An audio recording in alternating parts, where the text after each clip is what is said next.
The Far Cry franchise is quite unique, as it has created some of the best villains in all of gaming. It also tends to ask nuanced questions regarding identity, morality, and it does not shy away from tackling difficult subjects such as the complexity of civil wars and making difficult choices, and all of it being backed up by great gunplay, fun side activities, and a good cast of characters, and overall pure chaos. Now throw all of that out of the window, because what the hell happened here in Far Cry 6? It's as if they tried to copy all the good parts of the previous Far Cry games to create the perfect game.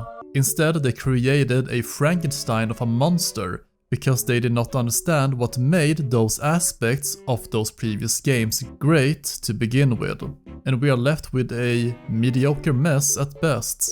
But you might be saying, Victor, how can you say this? The game was so good it even got a Game of the Year edition, which was awarded by Ubisoft themselves.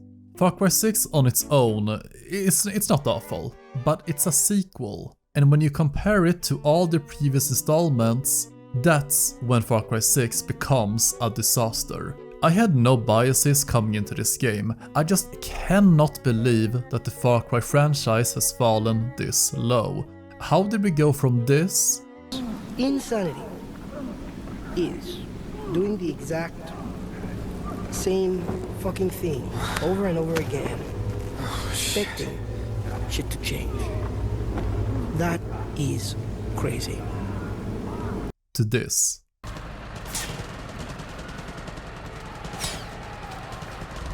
Please say goodbye for me, okay?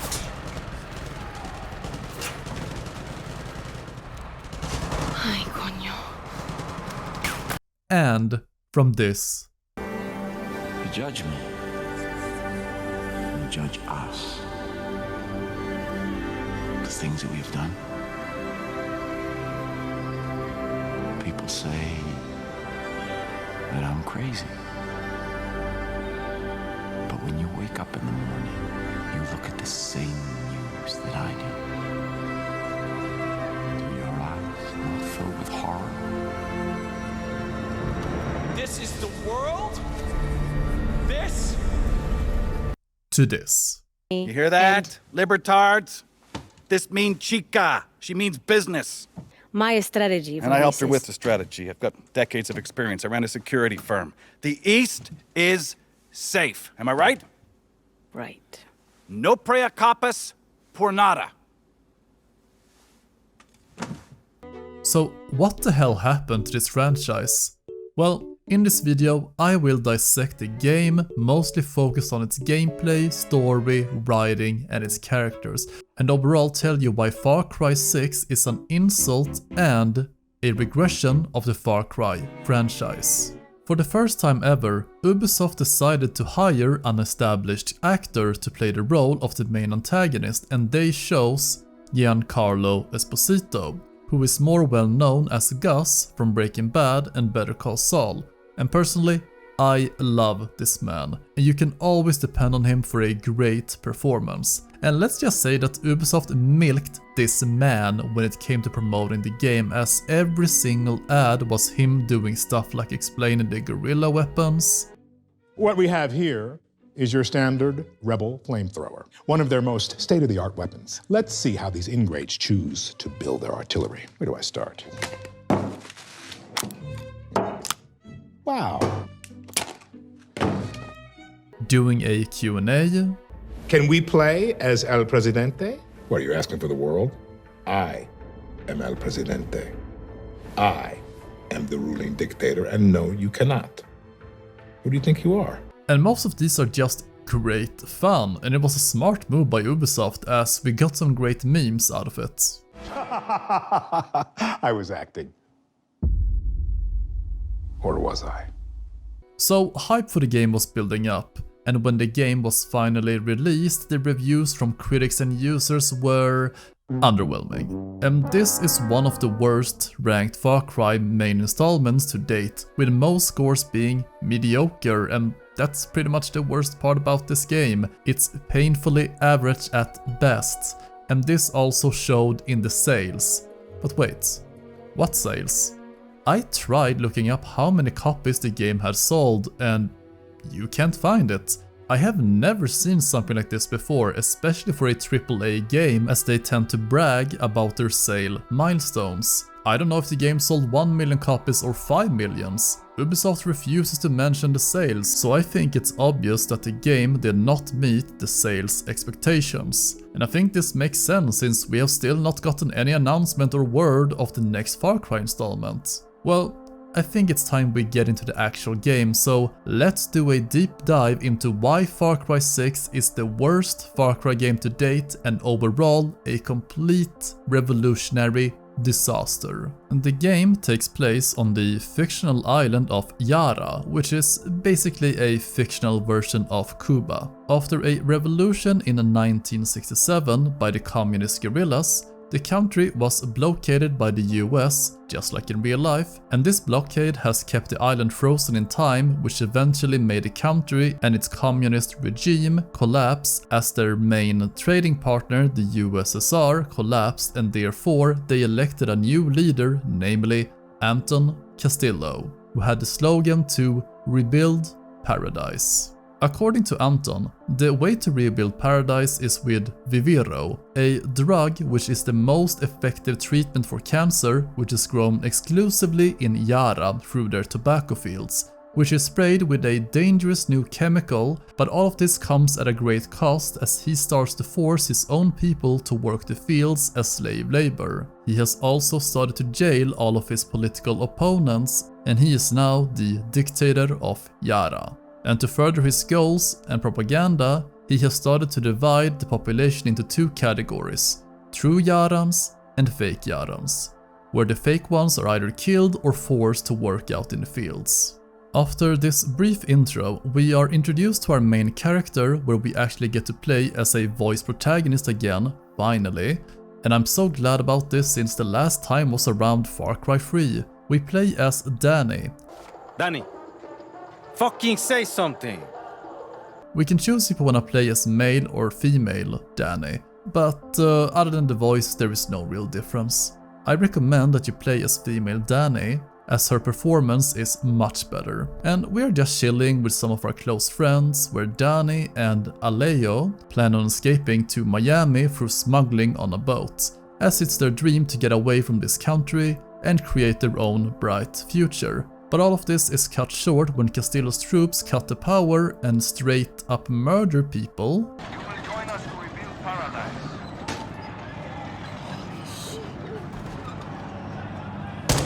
What the fuck? And then your friend does one of the stupidest things possible after witnessing the soldiers kill an unarmed man in cold blood. Draftees must report Alejo, to duty. get down! You will join us to rebuild paradise. Alejo! Draftees must report for duty. So now we need to escape with Elita and reach the boat, which will get us out of here. And this is a decent enough introduction, as you need to sneak through apartment complexes, jump over roofs and crawl through the sewers, and there is just blood everywhere soaking down into the sewers. So much blood.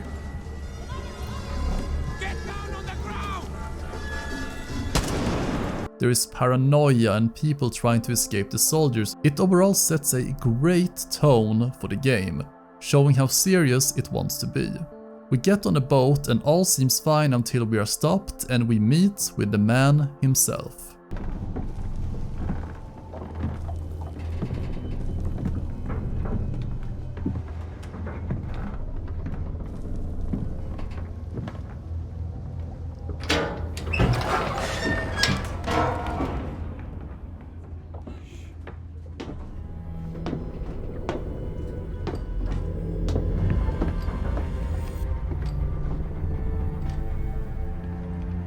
Before he was El Presidente, mi papa loved to fish. We would go out on a boat, just like this, and we would catch the fish, and then release them. He would say, it's not always about your stomach, mijo. It's about the challenge. Except when he caught a big, fat juicy marlin. You was too proud to let that fish go. Si tirano! You have poisoned Yara! You have poisoned your sword! I have caught a very big fish today. Haven't I, Diego? Diego! No way. I have caught you, mijo. Now it's time to bring you home. Yeah, the son of the dictator is here and he wanted to escape his father. And we are going to hear this line a lot. Truth or lies? So of course he lies to him that he will spare us, won't be the last time either. Now, how we get out of the boat when they shoot holes in the deck, I have no idea. But we wake up on the beach, but unfortunately our friend Lita passed away, but she managed to give us some instructions before passing. She wants us to find Clara and Libertad as they can help us, and it feels like I'm already repeating myself a lot, but we are going to hear this line a lot as well. You're the lucky one, Dani. But our goal remains the same. Meet Libertad, steal one of their boats, Sail the fuck out of Yara. and tracking Clara down is easy enough, as there are now guerrilla paths, which are off-road paths that the guerrilla used to travel undercover as the enemy soldiers don't dare to tread them, but they are marked on your map in blue. There are blue rocks on the road and there are blue flowers, but they are guerrilla. Why blue of all colors? It's not the best color for camouflage, so again, why is it blue? What is that? What is that? What is that? Is that fun? Is that what I think it? Is that what I think it is? Is that fucking blue? Is that fucking blue? So we meet up with Libertad and are introduced to their leader, Clara. Her and her merry men are in a tight spot since they failed an operation to take out the Viviro fields on this island, but they are willing to help you, but only if you help them first. The classic setup. You need to find a man named Juan, and he has a great introduction. You fucking rat. You're worth more dead anyway.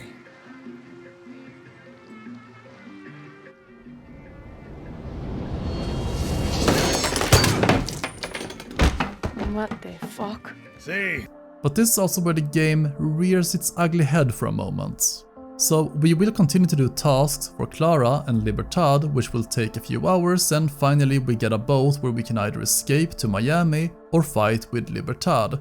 Of course, I made the adult choice. Despite the tragedy, the company promises that its secretive new resort park will soon be open to the public. In other news, war has ended in Yara. President Anton Castillo announced that Clara Garcia, the leader of the terrorist group Libertad, was killed by his special forces. And as the pandemic tightens its grip on the globe, the federal government may impose another nationwide lockdown. But first, how about something a little more upbeat? I should also mention that each time we meet a new character that are tied to our quests, they get an intro. Each time. I have seen compilations of these and they are up towards 25 minutes long. How? And it gets tiresome after a short while. And also, how the hell am I supposed to remember all of these characters? Seriously, we're talking about 20 plus characters at this point. And with that, the prologue is finished and we are opened up to the rest of the map, which will be 3 different regions, namely Madrugada, where most of the Yaran farmland is located, and that's where Castillo is growing his Viviro. There's also Valle De Oro, which is the propaganda region where Viviro is processed and marketed to the rest of the world, and lastly Este, which focuses on shipping the Viviro overseas. There are allies in each region who have their own local resistances. You need to get there and convince them to join Libertad. But why you go there instead of Clara? Well, she says it's because they would not listen to her because when they see her, they see politics. Not the best explanation, but maybe there is more to it.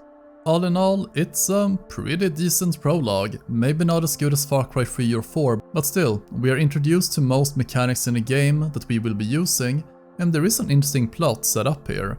The only issue I have is that it's a little bit too long. It took me maybe 4 hours to complete, and that's so much for just a prologue, because in previous games they tend to open up after 30 minutes max, but here it feels like you are restricted. Anyway, with that out of the way, you can now choose which one of these 3 regions you want to start in, and you can also jump between them if you like. The story is not told in a linear way, so just go for it. You will also notice that there is a level system in each region, which means enemies will be more difficult, and the more you level, the better you can match them. Well, at least that was their idea, but the execution was complete trash, and I will get into that later on. But before I talk about the 3 regions and how most of it is pure quality cringe, and let's talk about the rest of the game and its mechanics, and let's start off with the gameplay, which had a huge transformation for the worse. Alright, I have been positive enough. Let's get down and dirty into the so-called gameplay of this game. When it comes to gameplay, you always want to create a good feedback loop, the satisfaction of killing your enemies and getting loot, and being rewarded for it. Well, in this game, it gets old fast. Because the issue is, and this will be felt really early on, but the combat loop in this game never really changes. From the moment you start the game to the moment you finish the game, there's either defend your position against waves of enemies, or hack a laptop while defending against waves of enemies, or destroy a certain amount of stuff while defending against waves of enemies. But wait a minute, didn't most of the older games also have tons of missions where you just defend a location? Yeah, but the difference there is that they actually masqueraded these types of missions to not feel so repetitive and only endless waves of enemies. And it does not help in Far Cry 6 that most missions you play feel like you're just playing smaller versions of an outpost, and they are not unique whatsoever, and I'm starting to go insane from it. There's nothing unique to really shake up the gameplay. Oh yeah, they also removed all the skill trees and challenges from previous games. Yay! Yeah, remove one of the best aspects of the game, which often incentivizes players to do side activities. You don't get any experience from killing people. You instead get it by taking over bases, side activities, main missions, side missions, etc. Instead, they try to swap off the skill tree with gear that gives unique abilities instead. I just wonder why we have gear act like your skill tree instead of having an actual skill tree. It also limits your playstyle as you are forced to specialize in one thing.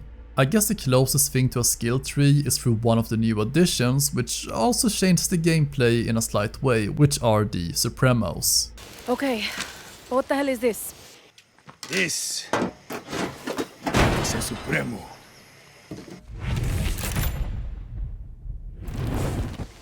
And these are the cornerstones of the gameplay, as the Supremos all have unique ultimates that builds up over time. For example, the Exterminator can shoot tons of missiles at enemies or vehicles, or Furioso, which creates a ring of fire to burn nearby enemies, or the Gladiator, which turns you into a Londoner.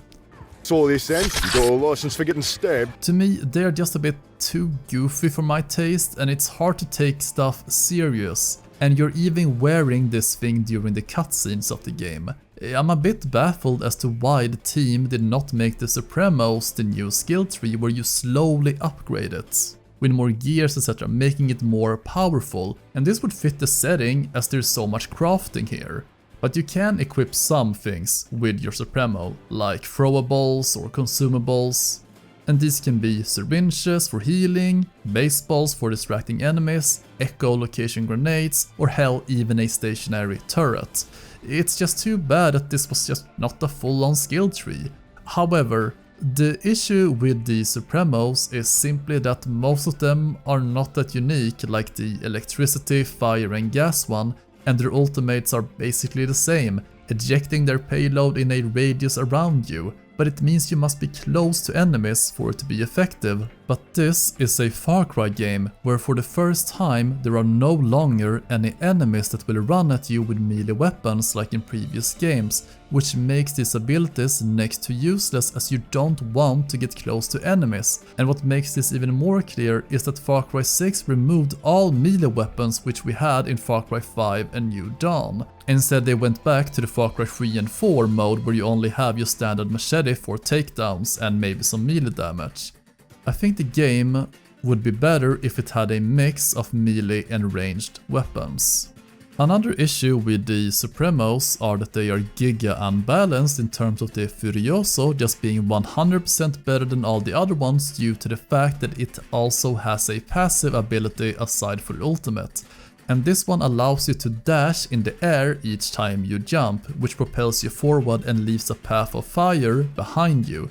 But this increased movement is just super overpowered as it makes traversing the world so much faster, but it's also a safety net towards fall damage as you can proc it like Mario does with his double jump close to the ground. One Supremo, and by far the coolest one, is hidden behind a quest chain where you are granted a Supremo, and when activated it will let you see through walls, and with a specific weapon you are now able to shoot through said walls, and it's one of the coolest and most overpowered things in the whole game, and in that mode you also reload your guns like this.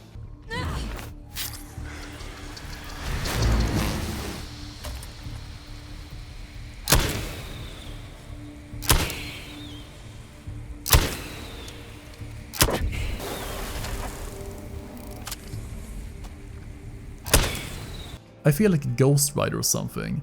It's too bad that instead of finding or maybe finding rare materials to build these Supremos would reward you with these. Instead you can only get them by gathering uranium, which are only found at anti-air turrets. There is also a level system as you gain experience from doing various activities, though I don't really understand the function of this. I think it's just there to limit you from interacting with harder areas, but the issue is that there are no quests in those zones if you are under level, so it makes no real sense. And the weirdest part is, when you level up, enemies level up, so what's the damn point? It just feels like the game wants to be an RPG in everything except for the story, where you have no choices at all except for one quest. But when it comes to the gear in this game, you now have tons, and I mean tons of customization options, and this time they are not just cosmetic, as you can equip up to 5 pieces of clothing and each piece gives you different stats. And most of these stats are frankly useless. It can be anything from poison resistance, you sneak better, enemies react slower to you, less fall damage, you name it. It's there. The issue is that most of the gear is dropped randomly, and when you have over 100 pieces of equipment to find and you want one set, you're gonna be spending so much time looking for it, as they are hidden in 3 types of chests. And you can find them all over the place, and some are even hidden behind side quests. Also, why the hell is there not a set bonus? Yeah, they make it clear how many pieces of the gear you can have, yet if you find and equip all of them, you get no set bonus. There is some enemy variety in the game though. For example, there are engineers, medics, foot soldiers, sergeants, snipers, rocket guys and heavies. I actually looked it up and there are somehow 13 different enemy types in total, but I could seriously only remember a few of them at the most because they are all the same. And here's the thing, the enemy types don't matter because each enemy will die from one headshot due to the armor piercing bullet mod, and throughout the whole game I never saw a medic heal anyone because I always killed enemies with bullets to the head, so what was the point? Every enemy dies with one shot to the head, even if they are higher level or have helmets, compared to tanking tons of bullets in the chest. It ruins any other type of playstyle other than go for headshots. Especially because every enemy dies to one shot in the head, regardless of your weapon. As long as you have the correct ammo type, you can't go wrong. And the issue is mainly due to the ammo types, where the 2 main ammo types are soft target rounds and armor piercing. where the former deals increased damage to enemies with no armor and if you just aim at bodies, which is not that great because they die so easily anyway, when the other one will guarantee you to kill any enemy with a headshot. In Far Cry New Dawn, they kinda fixed this issue as enemies take increased damage in the head, or you will first shoot off their helmets, but they only die if you had a truly powerful weapon to kill them in one shot to the head. Far Cry 6 does not give enemies any defenses against this mechanic, therefore rendering the health bar mechanic useless. So in previous Far Cry games you had different ammo types like armor piercing, maybe flame or exploding arrows, but in 6 this is all changed and it's a disaster. As there are so many different ammo types this time around, it feels like many ammo types are only made for one specific enemy type or they're just plain useless. The toxic and fire ammo do the exact same thing, but they are both utterly useless because they deal damage over time, but it's so minuscule and slow and it has barely any effect on the enemy's health bars. And it's just more effective to use any other normal ammo type. The different ammo types ruin a lot of the immersion and the weapons themselves because for some reason they created a weapon ammo which is explosive, which deals increased damage to vehicles, but they suck versus normal enemies, which means they won't take any damage for some awful reason because they're using explosive ammo. And the most egregious example of this is when you equip your bow with the classic Rambo explosive arrows. Well, these arrows will not kill normal enemies, they will just get knocked down and fly away and lose maybe half their health, and this would have been a great chance for Ubisoft to implement a flesh system like in many zombie games where your explosive damage will maim enemies and body parts flying everywhere, but no, just half damage. And if you use a Gatling gun or LMG with explosive rounds, you're not going to deal any damage whatsoever to your enemies except the vehicle, so again, it's useless. Enemies are also shown on the map in small red circles, and it does not matter if you have spotted them or not, they will show up on the map. But this makes it too easy as they are always in the middle of that circle. How the hell was the intent to make stealth harder, yet it becomes easier than ever? Even if you are detected, you will only see the circles. You don't even need to tag them. I don't know, I really liked the previous system that made you scout ahead and mark enemies for your HUD, but only saw enemies on your minimap when they became aggressive towards you. Now when it comes to the weapons of this game, there are plenty of them. Probably the most we've ever seen in a Far Cry game. The weapons now have ranks of 1 to 4 and the rank 1 and 2 will be useless later on. The difference between these ranks is that the rank 1 weapons can only have 1 mod for example, and rank 4 weapons can have 4 mods. And it's not like these mods are super OP or anything, like increased damage when enemies are below you, what? Some increased reload timers, or you can move faster when you're aiming. There's not much difference. And each time you want to customize your weapons, it will cost resources. How the best silencers and scopes are the most expensive, and they are hard to get. Well, the requirements for resources is just insane. Also, let's say you buy all the mods and upgrades for snipers. Well, that does not translate into other weapon types. That means you need to buy upgrades and mods for each weapon type. They are only universal to one weapon type and that sucks. And it's the fact that collecting resources is so time consuming even for me who has done tons of side content still can't afford to buy most mods in the game. Something went wrong here. And it kinda destroys the need and want to create new weapons because if you can't afford to buy the upgrades, they are useless compared to your upgraded guns. And since Far Cry 6 allows you to have 4 different loadouts at any time, which means you can swap to a loadout which is more suited for close range combat etc. And this kinda trivializes the game because the game is already too easy. And it's mainly due to the game offering you too many resources, because you have the largest arsenal ever with 16 weapons in total if you count in the different loadouts. You can swap between them at any time, even in combat. You have your Amigo to help you out, you have your Supremo, and the add-ons on it which you can choose between. You can also call in your car which have Gatling guns attached to it. I stopped playing the game for 3 months and when I got back to it, I had forgotten the controls to even use half of this stuff. It takes such a long time to even orientate yourself in all of this clutter. There are also upgraded guerrilla weapons, which you can find in the open world and during side missions, but you can't customize them. They have already had pre-established upgrades and mods on them, and the vast majority of them suck. And you will never use them as they are too situational, and it's just nowhere near your ordinary weapons. It feels like these were not tested out at all and it's just randomized. I just question their existence as to why they were even needed in this game. And there are also the more unique weapon types, which are the resolver weapons, and they are cruelly crafted weapons by Juan.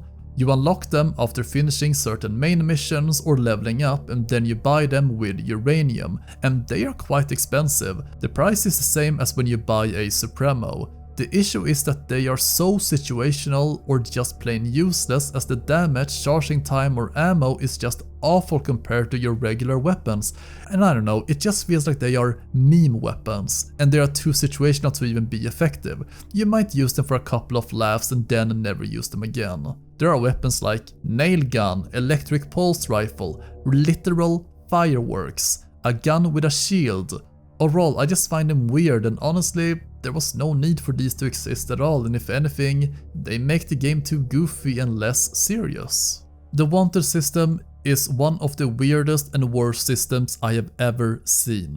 It works as a wanted system from the GTA games, where the meter fills after killing enemies or destroying stuff like trucks, and when it's filled to the max, Anton's special forces, special forces, will come and chase you down. And oh, they are special, alright. Special in doing nothing.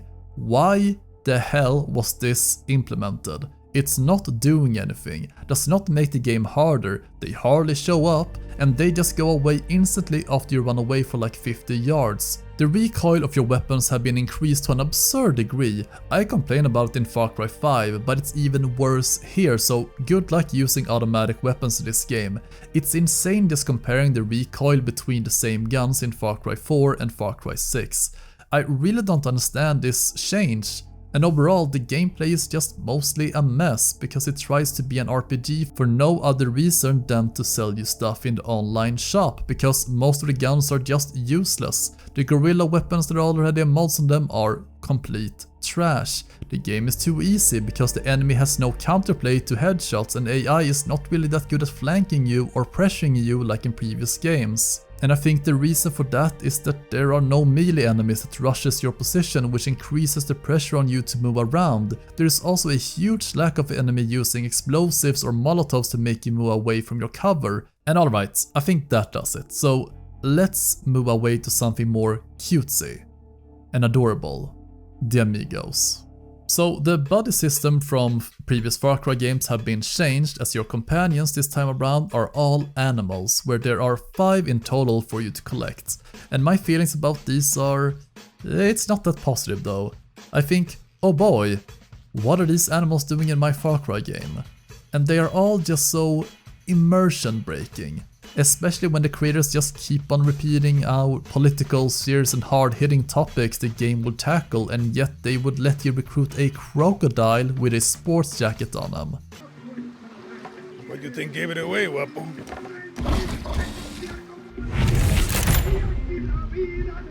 This isn't a fucking zoo, abuelo. Can you whistle? What? Nah, you can't whistle. ¡Coño! ¡Hala, venga! Sure, there are more normal ones like Boom Boom, which is just a reskin of Boomer from Far Cry 5. And then we have even more outlandish creatures such as Chicharron, I can't pronounce that name, who is this rebellious punk rooster. Chicharron! Chicharron! So you want to humiliate the army all by yourself? Idiota! You're never satisfied! How dare you? I do everything you want, and this is how you thank me?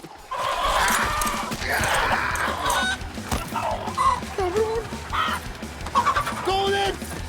See if I can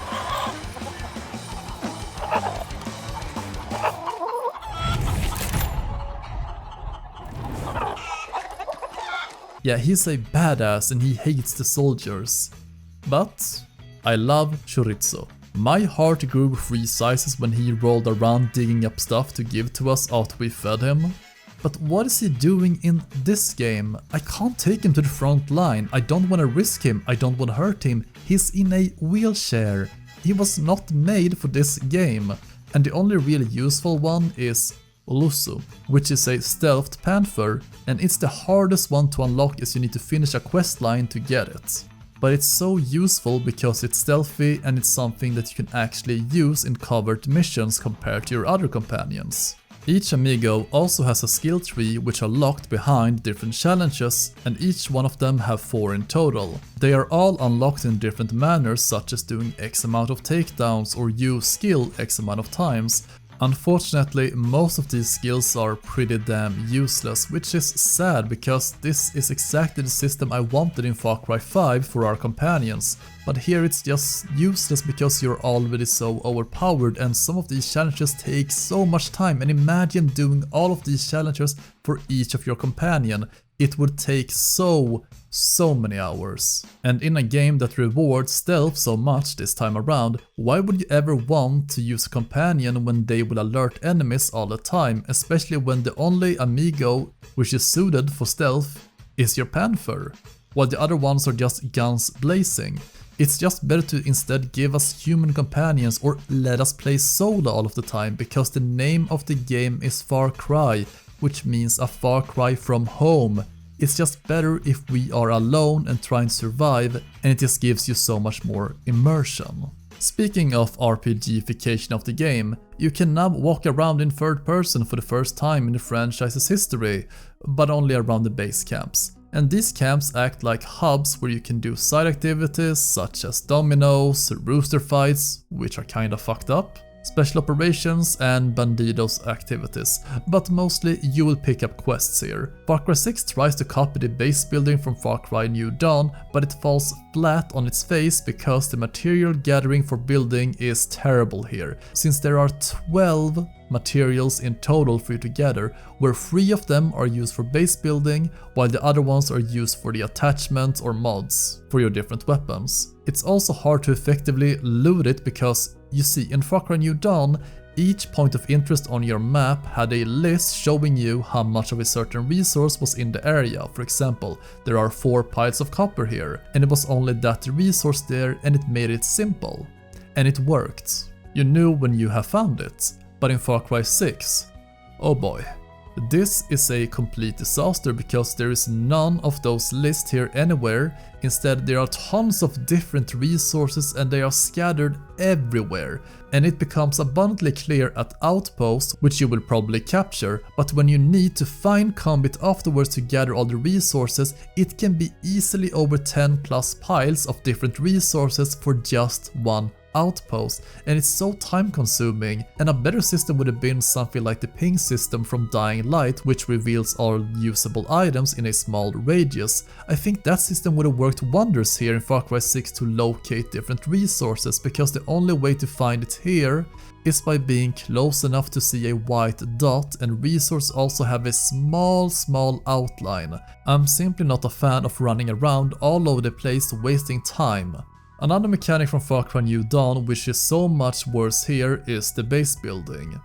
And there are 6 new buildings here in total, and the only useful ones are the hideout network, where you gain your wingsuit, you can airdrop, and it will reveal small bases you can fast travel to.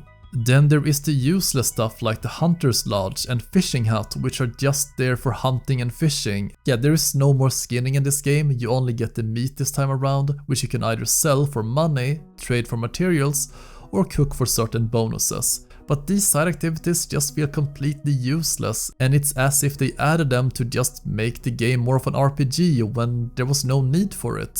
Probably to make the game longer, because Far Cry 6 has tons of stuff to do in and to keep you playing, which is why it's also the worst example of microtransactions in a single player game. I have talked about microtransactions briefly in Far Cry 5 and New Dawn, but here they just become straight up unpleasant because it's literally pay to win. It has gotten so far that you can buy literal maps to hidden and hard to find items such as caches, roosters and artifacts, and again, you can find these in open world, but unless you look it up in a guide, you can't find it unless you buy the map, because it's not marked on the map. And the fact that you can even buy weapons this time around, which you can't unlock in the base game, is frankly disgusting, and it should never be a thing. Oh, and just you wait, because there is so much more shit you can buy in this game. The audacity to sell all of these iconic skins from other Ubisoft games, which are of course much cooler than everything in the base game, especially the Hell Horse, are just so cool to look at, even if it does not fit the game whatsoever. You can also buy unique vehicles such as cars, scooters, planes, etc. You can buy skins for your amigos. And of course, for the people who struggles to find resources, you can buy the resources in the shop, and they are expensive as hell, and the prices are overall outrageous, where most things cost at least 10 euros because guess what? They put the in-game currency price just between the 5 and 10 euro price tag. Manipulative and disgusting. I personally believe that there should never ever be microtransactions in a single player game, because it makes no damn sense, especially after I paid 70 euros for the game, and now they want more. What the hell? Well, there are also DLCs, and no, I'm not paying 15 euro for each of them. It's a robbery. I have heard that they are quite good, but honestly to me, a lot of them feels like retcons, especially the earlier games with Vas and Pagan. And I don't think it's a good thing if you're a fan of those games, just going around and changing stuff and oh yeah, Vas is alive now. This fucking game, man. Please tell me the side activities are better this time around. Fuck. Jesus Christ, this game is stuffed with activities to do. However, most of it is not great. Now, most of the time you will probably struggle to find what activities you wanna do, because the map is awful because of the zoom in. You can only see certain activities and points of interest if you zoom in close enough. The issue is, if you are too zoomed in, you can barely see anything on the huge map, and if you zoom just a little too far out, you can't see anything. And if you zoom a little more out, you go back to the overall map, which shows nothing. I'm not sure why they changed the map from Far Cry 5, which is probably the best interactive map we have gotten so far, which actually showed everything and it was never a hassle to look around at. But what you're mostly going to do is clearing out roadblocks, which are some of the most useless activities you can do, as there is always 4 to 5 enemies there, and you also need to destroy the billboard, and then you capture it.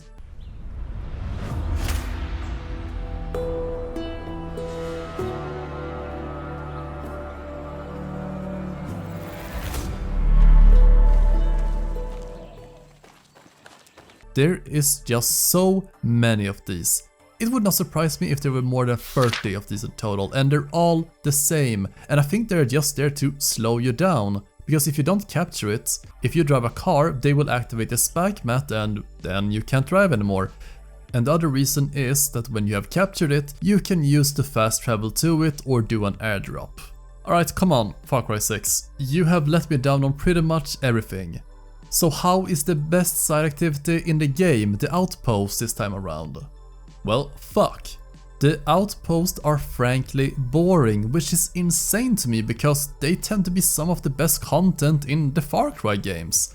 But here they just feel too generic and I don't feel any need to capture them unless I'm forced to. There's no real incentive this time around. And every single one feels the same when it comes to taking it out. I'm doing the same thing over and over again. I'm not sure if it's because every single one is the same with the one large building in the middle and people patrolling inside and outside, or if they're just too easy as stealth as mentioned has been changed and it's just too overpowered, and if someone spots you, they won't alert everyone, which ruins the infiltration. Hell, I even stopped using the camera to mark enemies on the map because I only had to look at the red circles on my minimap and kill them in one hit. The outposts also feel repetitive because most missions you do in the game are exactly like outposts, only a little bit bigger. It's as if I'm only doing outposts throughout the game all the time, so I actively try to avoid them. I always look to clear these in 3, 4 and 5 and yet I'm actively avoiding them. What the hell is going on? One main reason for this is probably, well, how do you find the enemy bases in this game? Sure, you can talk to people in the open world, which is rare, but in other games you could spot the enemy base by looking for the black smoke flying over it, or they were marked on a map. But for some reason they removed the smoke that comes from the outposts and you can't see it on the map. And it's just a huge step backwards compared to Far Cry 5, where you can see the smoke from afar, and the main issue is the fact that most outposts are surrounded by anti-air cannons, which means you can't see these outposts from the air, because it's restricted airspace. Oh, and you don't want to fly in this game because the helicopters and planes are some of the worst controls I have ever seen. Trying to fly a plane is way too hard and you will die trying to fly it. Turning when flying a helicopter takes a full minute because it won't turn. Which is why I actively did not fly in this game except with the wingsuit, and again, you barely even fly because of these anti-air cannons, which are some of the most annoying things in the game, which ruins traveling because they are just everywhere and they have such a huge radius on the map to restrict flying, and if you ignore the warning, you get blown up. And the worst part is simply that, just like the roadblocks that are everywhere, these are so easy to capture because when you get to them, you just need to blow up the anti-air cannon and kill 3 enemies, and that's it. Oh, but sure, you get some uranium for your special weapons at least. And afterwards, when the cannon is gone, and after that you can airdrop to any friendly space in that area. I'm not even sure why they introduced these AA cannons. I think it's just to slow you down, because again, they want more of your time. But honestly, these things made me want to quit the game. Okay, what else can you do? Oh yeah, Far Cry 6 became a mobile game, as Los Bandidos is a new activity, which sucks. And it reminds me of mobile gaming, as you can send out henchmen who will do different guerrilla activities which can bring back rewards like money, resources, whatever. But there is a long cooldown, like 2 hours before you can do them, and they are honestly just boring and they don't impact anything in the game. It's just a complete waste of time and it's just mobile games. But hey, I heard the expeditions from Far Cry New Dawn, which I absolutely loved, is back. Far Cry New Dawn introduced expeditions, which are pretty much just an extraction minigame, but it was enjoyable and fun as hell, and this was due to its simple premise: small map, infiltrate the enemy location, steal the package, and then run away to the rendezvous point and wait for the shopper while doing a last stand. They took pretty much all of that and ruined it here, because everything, and I mean everything, is so much worse here. In Far Cry 6, they are called Special Operations. There are 6 of these maps in total. They are all huge, probably 3 to 4 times bigger than in Far Cry New Dawn, and this time around you are not extracting a package. No, this time it's tied to the PG-240X, which is used to make Viviro. So you need to traverse the whole map, which will take you easily 10 minutes, and there are enemy patrols everywhere in between. And yeah, you can't even use your map. You need to use the various maps in game and landmarks to find where you're going, and you can easily become lost, which happened to me numerous times. So after getting to the area where the weapon is located, you need to kill this specific person and grab their keycard, which opens the box. But there is a twist, because when you take the card, it will start to overheat, which means you need to stay in the shadows and constantly cool it down as it heats up in the sun. And then you need to run all the way back to where you started, which is disorientating as hell. Numerous enemies in between, and you need to stop several times to cool down the card, down at various locations along the way, which has water. And when you reach the end and call for the drive to pick you up, just listen to some of the most nonsensical dialogue I have ever heard, like, "Girl, I'm fighting for my life here, extracting a super important item which is essential for the war effort to bring down this regime, and you are selling a fucking Komodo dragon? Bad news. I'm still on my way to the rendezvous. Worse news, the dragon's sleepy time meds are wearing off. Lola, I need you here now. Hang on. You hungry, girl? You like pastelitos? Cigarettes? I don't fucking know. Sit tight, Dani. I'll be there soon. Dani, I've got my client and he's bonding with his new pet.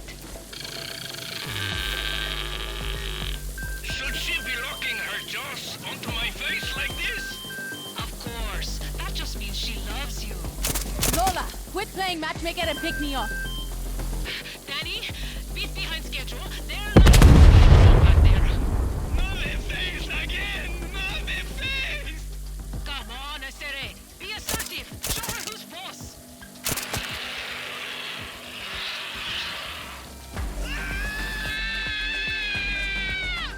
So it's going well. I'll call you back. Are you serious?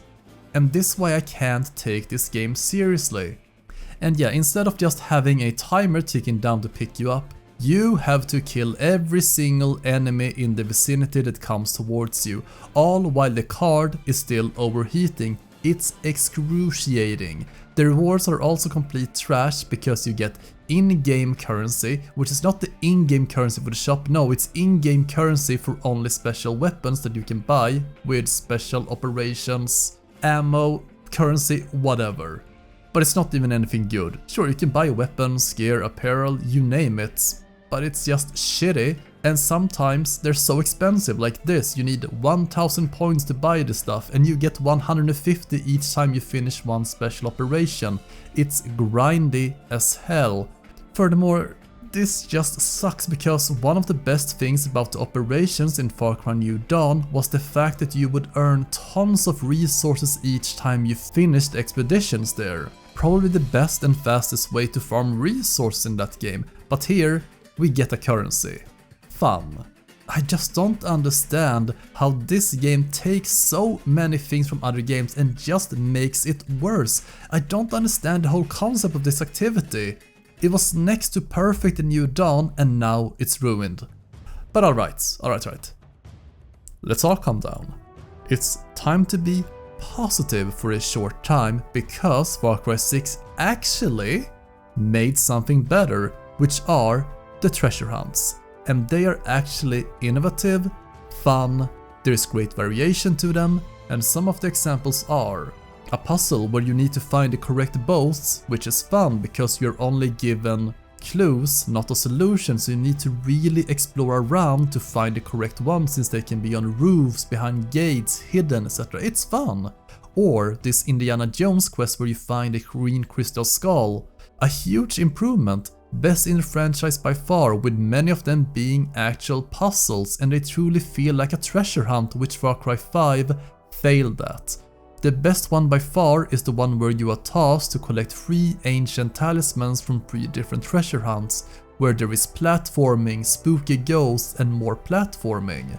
And then bring them all together and you are rewarded each time you finish one of these with a part of a gear set, which are great. And after bringing them back to an altar, you get a cool unique weapon and a unique Supremo. But you also need to defeat the Guardian of the Cave, which spawns shadows of itself, and it's a neat boss fight, but afterwards you actually tame that creature and it becomes your amigo, which is the best by far, and I just wish there were more of these. These is what we want. The only issue I have with most of these is the rewards for them tend to be either complete shit, because oh, you get a trinket that you can hang on your weapon. Either make it unique gear, skins for your amigos, weapons, etc, which again, it's too bad that the rewards are kinda trash when the puzzles themselves are so fun, and there's no real incentive for them. Still though, great effort Ubisoft, more of this please. Well, before we choose which zone we should start in, I should talk about the map. And one huge issue with the map is that it's too big. And it's too big for its own good, and it honestly feels more like an Assassin's Creed Odyssey or Origins map where each zone is for a recommended level, but the worst thing is this: the whole map looks and feels the same. and this totally breaks tradition with the franchise as the map always tends to be divided into zones and are vastly different depending on where you are. Yet every zone in this game is the same. Does not matter if I'm at the most northern, western, eastern or southern part of the map, it's all the same. Let me give you some examples and comparisons from previous games. Far Cry 3 is divided between two maps, where one is in the jungle and the other one is on a flat terrain island. Far Cry 4 is divided between the north and the south, where in the south it's more temperate while there is snow and more mountain terrain in the north. Primal is divided in 3 regions: dense forest, sunny open plains, and mountainous cold snow in the north. Even the most recent entry, Far Cry 5, which takes place in one county, is vastly different as one zone is full of forest and mountain terrain, the other is full of farmlands, and the last one has tons of rivers, but here it's just the same, and no zone has a identity. But okay, I have talked enough about the gameplay and side content. Let's get into the abysmal story, which is split into 4 parts, and let's begin with the Boomers meet Zoomers region. After helping Clara escape and securing their home base, you can now choose which region you want to tackle first, and I chose Este. You are tasked to find the legends of the 67 revolution which brought down Anton Castillo's father, who was the dictator at the time. And now Anton, once again being a dictator, we probably need them. So yeah, history repeats itself and we need their help to bring this dictator down. To find them, you need to look at photos on your phone and find the location of the legends, and this kinda sucks. It just takes forever running to different monuments, having El Tigre explaining them, and then continuing until you reach the hideout.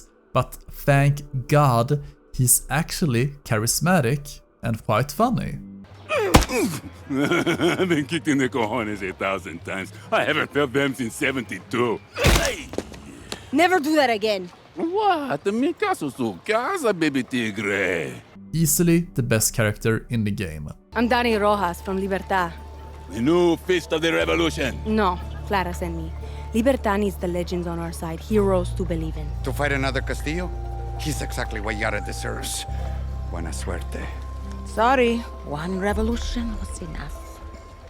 Lorenzo and Lucky Mama, they are completely right here. The people voted in Anton and they have already risked their lives for one revolution and those people voted him in, so they are done and I think it makes sense. The people had their chance and they screwed it up. Why would it change this time around? I didn't vote for Castillo. The war is over. Now, one thing that is gonna feel weird is the quest system, as they are more of an RPG. Like, look. First, we get a cutscene where we get the info of what we're going to do, banter, whatever. But then afterwards, we need to go to them and pick up the quest, and then it's this really weird Destiny or Elder Scrolls Online menu where we have a character model talking to us. We get quest text and then the character continues to talk again, which made the first cutscene before that redundant. And I can promise you that most people straight up always skip these. I don't see the function of this addition other than it being more like an RPG or MMO, but it doesn't feel like Far Cry. Anyway, when out on a mission to get back some medicine, we meet with the other local guerrilla group named La Moral and their second in command, Jonrun. Why are these names so hard to pronounce? And she is a huge fan of the legends, but very naive in terms of what it means to be a guerrilla. And the legends are making some good points that La Moral are just street punks. Hell, even Clara points this out, which is the main reason why she asks you to meet with the legends instead of them. But the weird part is that everyone says they are immature, unorganized and on the brink of collapsing, and yet when you meet up with them, it's the complete opposite, as they are somehow more organized than the legends.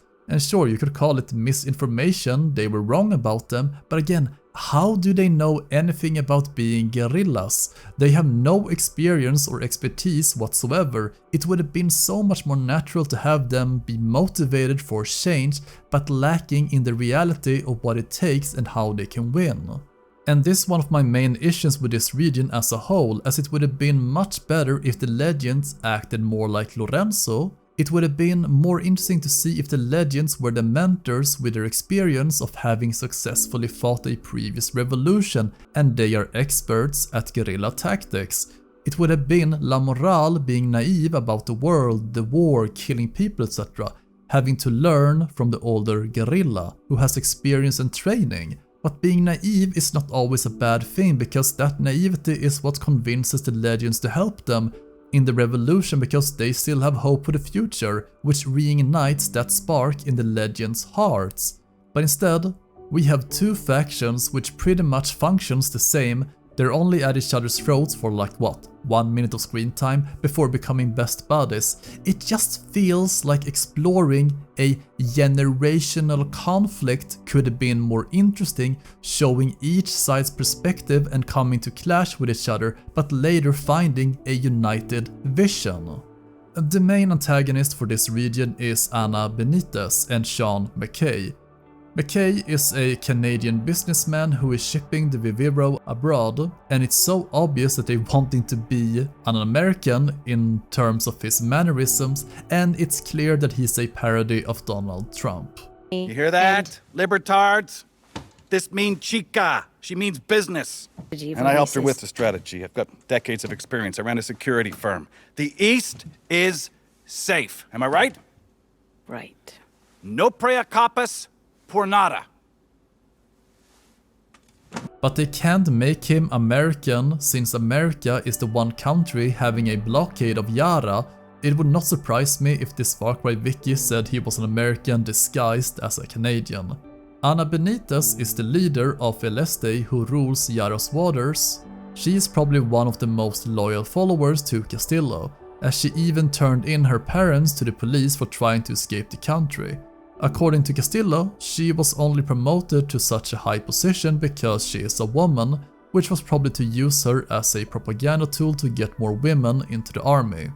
And after having captured one of the Legion's tanks from a museum of all places and sabotaging the regime's gold transports, we are ready to do a full assault on Ana Benitez's garrison. And it's a cool set piece as we need to slowly advance with the tank and the vision range makes it pretty cinematic. But why do we need to defend the tank instead of using it ourselves? It's just a weird choice as this would have been much cooler if we are inside the small tank and we can barely see anything and everything exploding around us and smoke everywhere, etc. So we confront Ana and she has a hostage, so we need to kill her, and yeah, that's it. And also, this is the first time we talk to her or even see her. So she is just an underwhelming antagonist who is so forgettable as we don't really know anything about her. She has no relation to Dani or anyone in this faction. And we were never face to face with her in the story. It's such a weird choice to just kill her the first time we meet her. And oh yeah, what does La Morale do with her after we kill her? Yeah, they hang her corpse up and film it. But we are the good guys, right? Oh yeah, I did forget to mention that there is only like 20 minutes between us first seeing Ana on the screen for the first time and 20 minutes later we kill her. There's no setup whatever.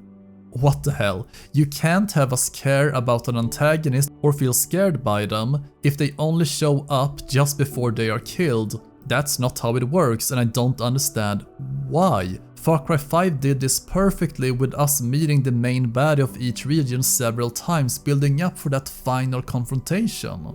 But in Far Cry 6 there is never any build up towards these fights. Oh yeah, I mean fights, and I mean every single antagonist except for Anton. The same thing happens. It's just so forgettable and boring compared to previous entries. But hey, we gotta celebrate, right? You know, we have taken down Ana, so everything is okay. So we go out to a party island with Yelena and Honron, where we need to collect meat or carrots because Honron is a vegan and we need to get the grill back. And there is so much talking about nothing burgers and NPCs are walking at a snail's pace while you need to follow them. So let's fire up the fireworks into the sky, which tells Castillo, hello, we are here, please don't attack us. And this is such a weird section as to why are we celebrating already when the region is not yet free. Because get this, After waking up, we are informed that La Morale's base in the city has been raided and destroyed, and they have set up the new base at a mansion, which is also attacked and is basically shell-bombed. But plot twist, the artillery was not used to kill you, but to trap you. How that makes sense? And unfortunately, the best character in the game dies here.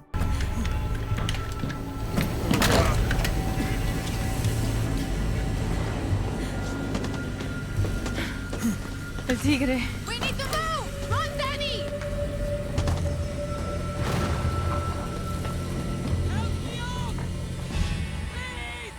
Oh, and Shanron died too. The issue is that this is the moment in this region story that shit got real, just before the last mission, which is narratively asinine as this should have happened much earlier on in the story, to message that it's time to stop playing around and time to be serious, and the fact that we have a literal party before this happens is quite insulting. So with this event, the rest of La Morale and the Legends are united and they want to free Yara. But first, we need to take down McKay, whom we will find out to sea, and Jesus Mary Christ, because here comes the shit writing again. Right, Juan? Backpack's here. Dani, the situation has changed. Don't want to hear it right now, Juan. See, he's a skin tag on a weasel's asshole. Well. But we just made a deal. McKay is offering us a fuck ton of cash if we let him go. We're talking real dinero, Dani. No way Clara's good with this. I'll deal with Clara. You and I both know the real war starts the first minute Castillo dies. And you can't win that fight without cash. Trust me. We've been doing pretty good with bullets. Leave him alone and head back to the port. I'm on my way there now. It's time to celebrate. We won!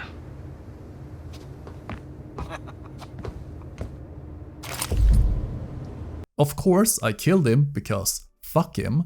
By the way, this is the only choice you will ever make in the game, by the way. And if you let him live, you will get some money. But it won't change anything else in terms of the narrative. So Juan was willing to let this piece of shit go because he was going to pay for his freedom. I think Dani should start to question Juan's motives here, as they seem to go against what Libertad wants. And Dani should grow quite suspicious of him if he can even be trusted. And this will come back later on. All in all, this is clearly the best region, as the Legends were awesome, they were funny, they have good personalities, and they were quite realistic, as they made some great points regarding how the people had a choice and they voted in a dictator. They bled and died for the previous regime, so them being tired of it all makes sense. I just do not like La Morale, how they are just as if not more efficient than the Legends when they are just college kids. It's too naive, and I would have loved them to be more hopeful, but naive in the grand scheme of things. However, this zone easily had the worst antagonist, and that brings the region down as a whole, because each region is about to build up towards the final confrontation, and this was a complete failure here. You absolutely cannot reveal the main antagonist of that region at the last 20 minutes before we kill them without ever having interacted with them. It's ludicrous, and I wonder who wrote this. Alright, one region down, 2 to go. Well, the writing can't get any worse, right? Right? Fuck you, Talia! Oh, I thought you wanted to hide like a pussy-ass bitch. You want to die before we get to America? Oh, big man, palo. So a real man takes care of his chica by hiding her in a stank-ass swamp. Fucking puta. Coño. Oh, that's just foreplay.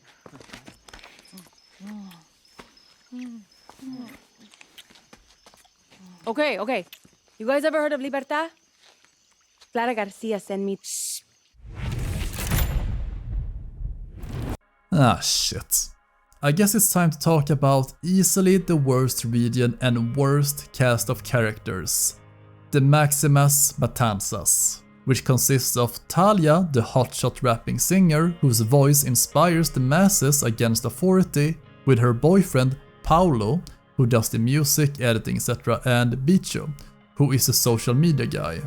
There is also a fourth character who is a wild card and gangster named Bembe, who is the black market smuggler and overall underground menace, and you don't want to be on his wrong side. Throughout the region you will do favors for him to get Paolo out of his debt for helping save Talia from a re-education camp. And there are so many times throughout the game where you will stop to think to yourself, just kill this guy already. Dani, you had so many chances, but nope. The main antagonist of this region is Maria, who is the head of propaganda, mostly around the Viviro and marketing it to the rest of the world. Is she a good antagonist? Fuck no. But at least she tries. After selling the debt with Bembe, we help Bicho get his radio online to help spread the message of the revolution. We are also tasked to disrupt Maria's press conference, and how do we do this? Maybe hack into the network and spout our own propaganda or truth, or better yet, maybe we show some form of evidence or dirt on live television for the whole Yara to see and even the world, or maybe even some dirty secrets about Maria, like how many suspect that she is Diego's mother, so maybe we show a letter or videotapes about her and Castillo together, which would be a huge scandal, but no. Bicho, he has an even better idea. Yeah, we are going to show a anti-Castillo banner on live television. Yay! What a hit to their propaganda machine. And will we do that other stuff I theorized about? If by now you don't know the answer, I don't know what to tell you. And we get a huge cringe moment when Talia and Paolo are going to play a concert on top of their regime's propaganda house or Maria's mansion.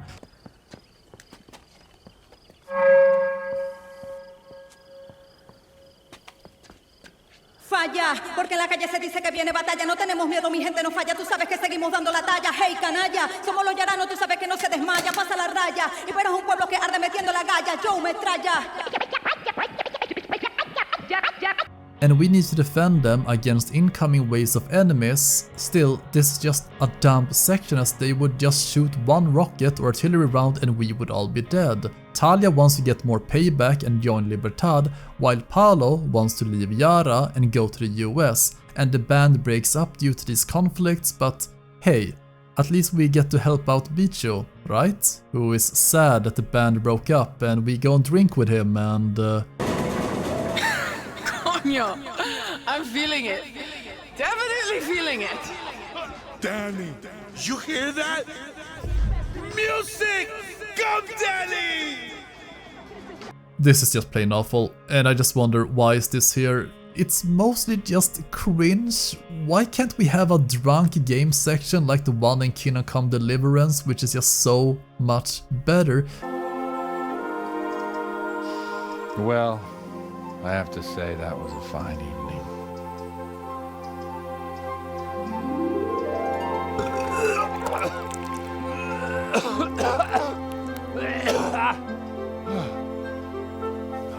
But let's talk about the absolute worst mission by far in the whole game, and it completely destroys Talia as a character and also Libertad's cause, as she wants to strike directly at Maria, who is currently giving a press tour of the Viviro. So we need to go in there undercover. Kinda funny that we know that the doctor here is the inventor of Viviro, yet we let him run away. Why? If anything, he's probably worse than Maria.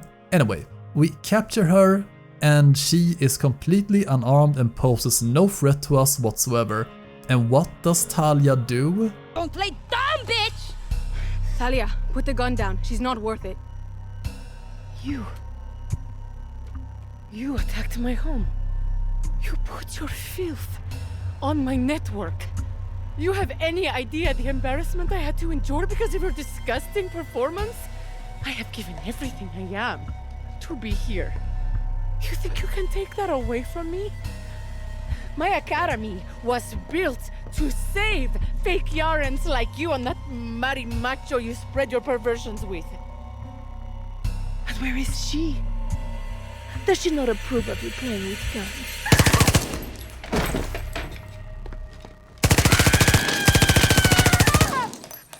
Fuck. Come on, let's go! Let's go! What happened? Get her the fuck out of here! Fuck. She killed her because she misgendered Paolo? What? I know it's a meme, but do these writers seriously think misgendering someone means they deserve to die? Maria might have been evil, but killing an unarmed woman in front of live television being broadcasted all over Yara, and hell, might have been overseas as well. Do you understand how much backlash this would create and paint Libertad as extremists and terrorists? Yet we hear Clara say that the region's army is losing a ton of people due to desertion. Why? There are no consequences at all for this action. Anton should have flipped out, starting to carpet bomb the region if anything, but he does nothing in retaliation. So Talia should be punished for this action, right? Maybe a harsh talk to her about what the hell she did? Nope, never happens. Talia never regrets her actions, even though what she did was in an outburst. Also, it's just fucked up that she killed Maria because she misgendered Paolo, yet Talia always says masculine things to Paolo, more or less questioning his manliness and machismo. A real man doesn't run. Suerte. Oh, I thought you wanted to hide like a pussy-ass bitch. You want to die before we get to America? Oh, big man, Paolo. So a real man takes care of his chica by hiding her in a stank-ass swamp. Sure, you could say that it's just some inside jokes because they are lovers, but Paolo never laughs. He's not in on the jokes. He has some deep insecurities, yet Talia just keeps on saying these things. It's so disgusting by her, and it's honestly transphobic. She is easily the worst and most annoying character in the game. Also, Talia talks so much about how Maria brainwashes people at the academy, yet we don't see it at all in the game. The confrontation between her and Maria had to be set up because now it just looks like Talia is absolutely insane. But if we would have known exactly what she had been put through by Maria and maybe showing how brutal she is, how she is willing to brainwash people, and hell, one huge point is that she's pretty darn anti-LGBTQ, show that more, and that she is not willing to let that filth spread in Yara, and how she wants a clean culture or something, just something, because I felt more sympathy for her here. That should not be the point. That should never happen. Throughout most of the region's main quest, we destroy Maria's propaganda machine, but the issue is we don't really counter it with our own propaganda as to why people should join Libertad. I'm surprised we did not have any mission where we sneak in to find evidence of slavery, the human trials, the worst shit Castillo has done to the people in this country, and then air this footage and pictures on nationwide TV. That's what this region should have been about, a propaganda war between Libertad and Castillo, but instead it's just Dani and 3 sociopaths who can't be trusted whatsoever. And no one would ever follow these 3 clowns. And furthermore, Clara would never want these loose cannons on Libertad's side because they are more likely to keep people away from joining Libertad. But we're not done yet. Even if Maria is dead, we still need to kill the doctor. And they just had to throw in a Far Cry 3 drug dream scene here, as we are ambushed and the doctor inserts a cell phone into Dani. Okay. And of course you get super drugged up during these sequences and flashbacks to dead characters from the start of the game, blaming us for leaving them, you know the cliche stuff. Fuck about Libertad or Castillo. We just like shooting guns. Rita! No! This isn't real! Don't you get it? I never should have been on that boat, Dani. You put me there. We had to leave.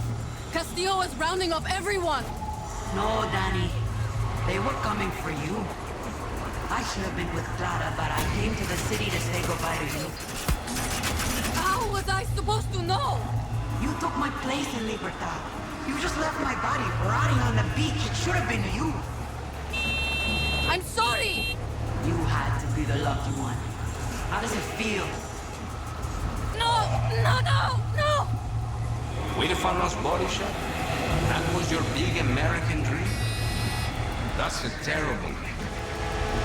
The Solver Body Shop has such a better ring to it. Alejo? You know what Huérfano says to me? He screams, pity fuck. I was supposed to be drowning in Yankee pussy. You weren't supposed to die. It all happened so fast. I wasn't supposed to die. Is that all you have to say to me? You left my fucking corpse on that rooftop. They were going to kill us too. Also, why do we say that we should meet at the doctor's place when Talia is injured? Just go there together? What? Because when we get to the doctor, Talia and Paolo are already there, so why did we not travel together there if we're going to the same place? Oh, I know, because they had to make the drug scene visions make sense by having you be alone. It's just awful writing. These scenes are just written like crap and they feel so shoehorned in, and it doesn't really work as we don't really know anything about Dani as a person, their fears, motivations, etc. I know it's a straight up copy of the dream scenes from Far Cry 3, but please go back and watch Far Cry 3 and do a proper job already. How can we be over 10 years and 6 games into the future and they still cannot figure out what made the drug and dream sequences so powerful in Far Cry 3? Oh yeah, while we were doing all of this shit and being out cold, Bicho went completely mental after Bembe sold out Paolo, and how we and Talia are injured, so he went after Bembe on his own, so we need to rescue him, and it's easily one of the worst scenes in the game.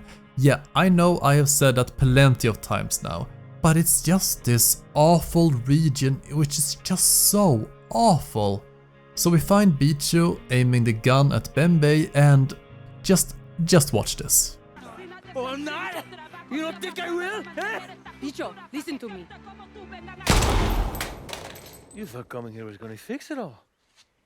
But it's not going according to plan, is it? What the fuck do you know, eh? I know you're no killer.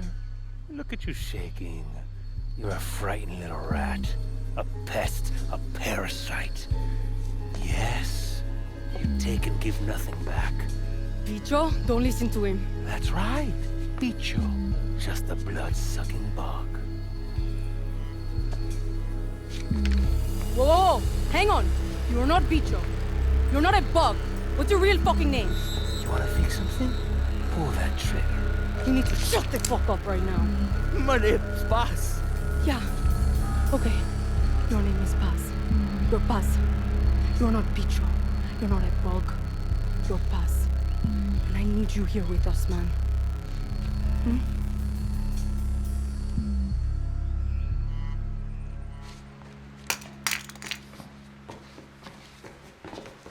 What is this melodramatic bullshit? I cannot for the life of me take this scene seriously. We are literally fighting a revolution and we got a guy being manipulated to put a gun to his head because his name is... Just a blood-sucking bug. Seriously? And also, we let Bembe live? Why? Well, they tried to explain it. And this makes no sense. We have killed so many people for less than this. He's literally doing human trafficking. He has done so much awful shit to people, including Paolo and us. But we don't kill him because people like him will always exist? And Bembe? Still alive, still a snake. Shit. I was hoping you wouldn't say that. There's always going to be a Bembe, Paolo. But there aren't many Bichos out there. So us killing nameless soldiers who might only be in the military to feed their families is a-okay, just because we don't know them? It's such trash writing when we have to go out of our way to let filth like Bembe live, and I don't understand why. But it's also completely okay to murder an unarmed woman on live television, so yeah, go figure that one out. Thank God we are almost done with this region, as we need to kill the doctor and get some sweet revenge, but first, we need to find him. Also, is it not weird that we kill Maria before the doctor? She was always the main antagonist of this region when it comes to her being set up in cutscenes, etc. But then they just throw in the doctor late into the story and we kill him last? That does not really make any sense. Oh yeah, I forgot to mention. I don't think that we have spoken a single word with Maria in this whole region, because when she was killed, that was just her and Talia talking, not you and her, so again there is no satisfaction or build up to the confrontation. Every single region is the same. We find the doctor's right hand as we need the information of his location, and he even gives us the location after some torture, and then Paolo does this. Where the fuck is El Doctor? The Vivero Processing Center, Building 13. What the fuck, Paolo? You think El Doctor could run the outcast camps without people like this piece of shit? None of this whole fucking mess would be happening without doctors like him. Fuck him. I'm all out of mercy.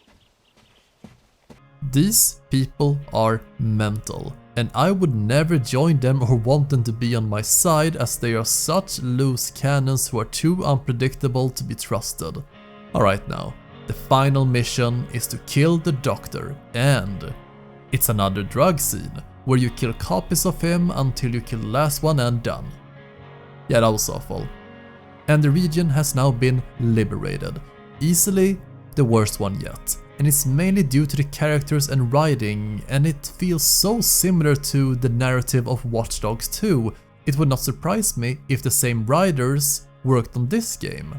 The graffiti, the millennial, the Gen Z, it's all over the place and it's so damn annoying. And the fact that they try to defend Paolo and Talia so much, not making them question their decisions or someone pushing against their decisions, makes no sense. These two people are quite frankly quite awful, especially Talia, but no, she's never punished for her decisions or actions. Okay, so what's the lesson? Is there any moral lesson, or is it just we can kill whoever we want as long as we deem them bad? Like, the character progression of the different characters was this. Paolo learned how to be a real man, and he has to fight instead of running away all the time. Bicho went from being this nervous, breakdown, no-confidence, goofy guy to becoming his own person after he got a new name and learned to be more aggressive and having more confidence, being able to take things into his own hands instead of relying on others. And Talia, yeah, this is one of the issues. While the other two characters have some form of character arcs, Talia has nothing. She never changes, she never questions her own decisions, she never apologizes for anything, and she just keeps on doing the most stupid and villain shit in the game, yet she is portrayed as one of the good guys, which is just insane. Hell, she even threatens a horse, or is it a zebra? Whatever, I don't care. She threatens it with a bullet to the head. Take the fucking picture! Keep it still! One more time. I fucking dare you. I'm good with animals. Good guys, by the way. Alright, so that wasn't so bad, right? I still have some of my brain cells left, although I don't think my body can handle another cringe moment. They're shooting like they want to blow themselves up! Good, they're about to.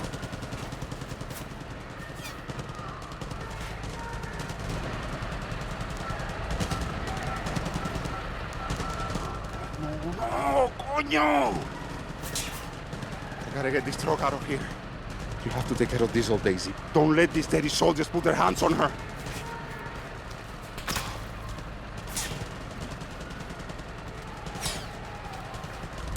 Kiss Daisy goodbye for me, okay?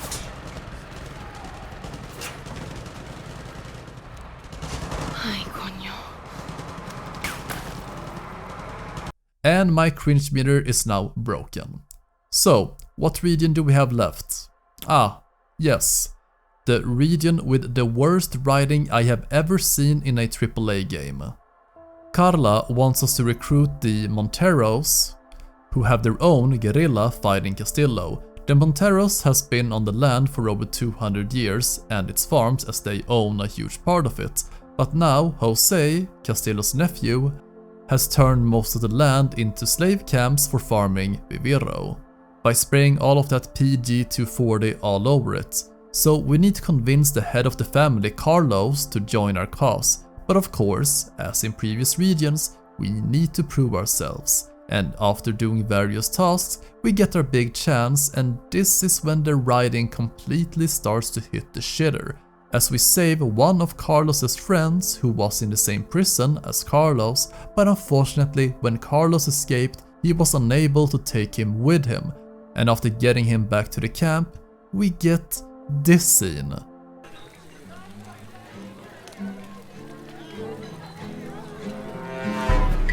Enough talk. Oh yeah, nothing weird here, right? And later, when he asks to plant the gun for an operation to save some guerrillas who are about to be publicly executed, just look at this scene. I'll plant the gun. Miguel, me and Camila the square. Philly wait. Yeah, real subtle there, guys. And what happens when we are about to save the hostages?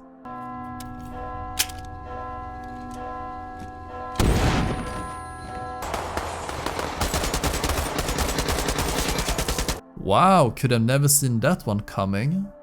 Now, it's revealed that one of the hostages is Carlos's son, and we do meet him a few times before this event, and it has the potential to be interesting as Carlos's daughter is 100% loyal to Carlos and his cause, but his son and heir is a scientist who believes in Castillo's cause. But of course we never really get enough information or dialogue as to why he decided to leave the family and join Castillo. Maybe pressure of being the heir to the great Carlos was too much for him, or maybe he has seen how awful Yara was under the previous regime and he wants to be part of the new government and change Yara for the better. But none of this is ever explored. He seems to be just a naive idiot because before we meet him, we literally see him walk side by side with Jose, where he sees Jose kill a man with a sword in a gruesome manner. He must know what's going on, how people are being killed, how they are test subjects and used as slave labor for the Viviro, yet he still believes in Castillo again. Why? And for some reason, the narrative team thought that Jose killing Alejandro would be a good decision. Why? You literally have the son of the rebellion who is completely in your camp.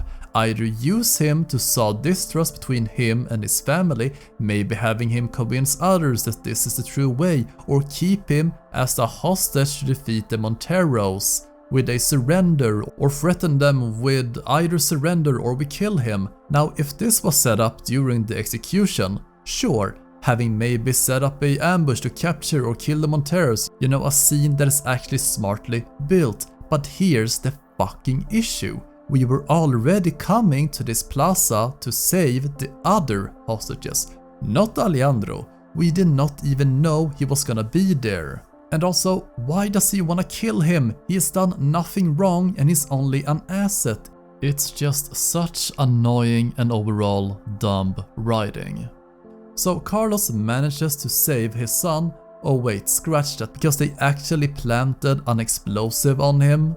What the hell? So this was all a trap from the start? But what? I can't. What? This makes no fucking sense. What the hell? So they were going to kill him by hanging him from a tank, but they also knew that we would come and save him, so they also strapped him with explosives. But here's the thing. Carlos, the Monteros and Dani did not even know Alejandro was even going to be there and would have been there regardless and done the same actions whether or not Alejandro was to be executed. So again, this scene makes no sense. And even after the event when we need to escape, the truck bugged 4 times for me, and I wonder if this game was even play tested.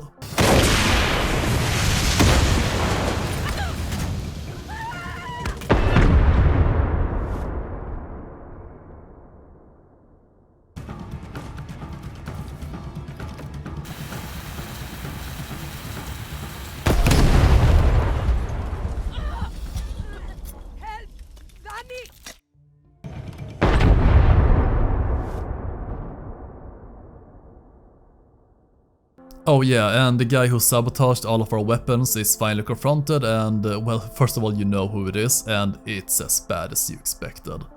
You saved your papa but didn't think once to save me. You left me to die in that fucking camp. Billy, I think we're losing him. You think your papa had it bad? Think of what Jose can do to a man when he has the time. Stand back, Hiro! I could have given up this whole fucking camp, but I didn't! Fucking Monteros. We're all dead, Camila. Castillo's already won.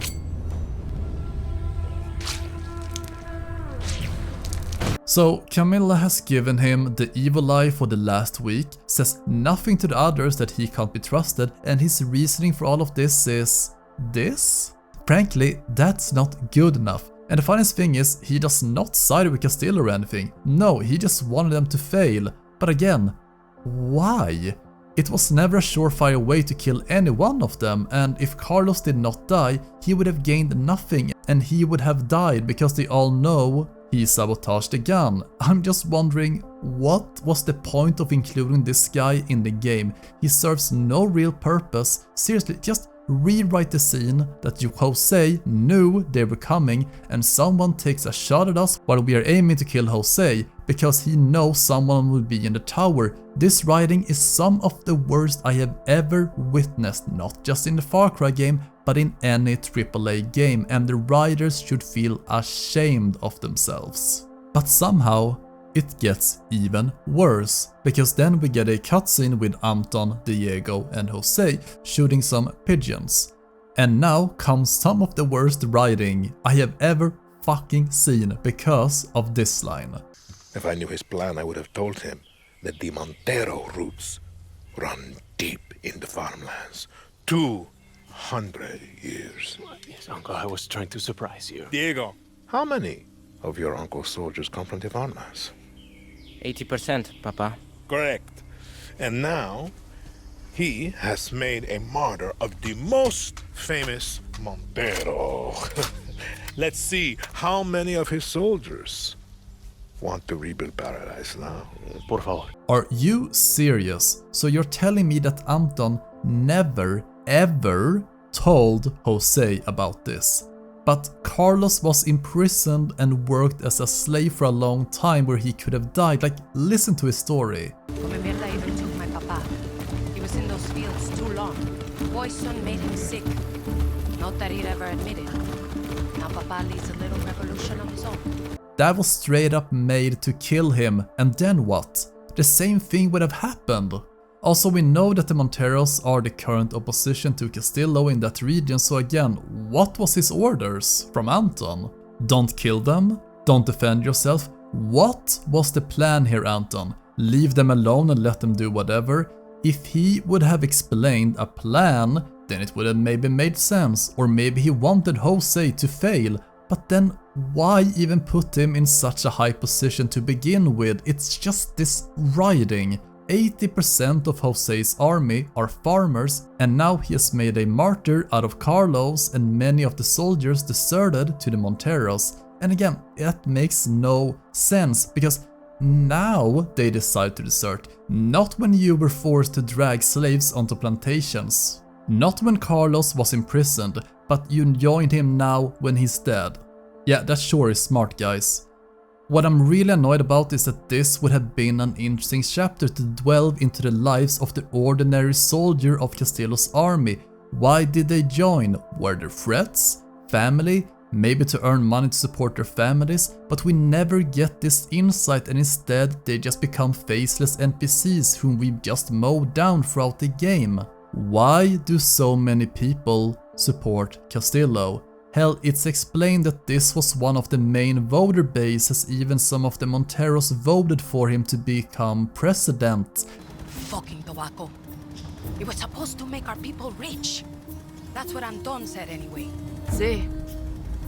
That's how we got elected. Yes, and a lot of us voted for him.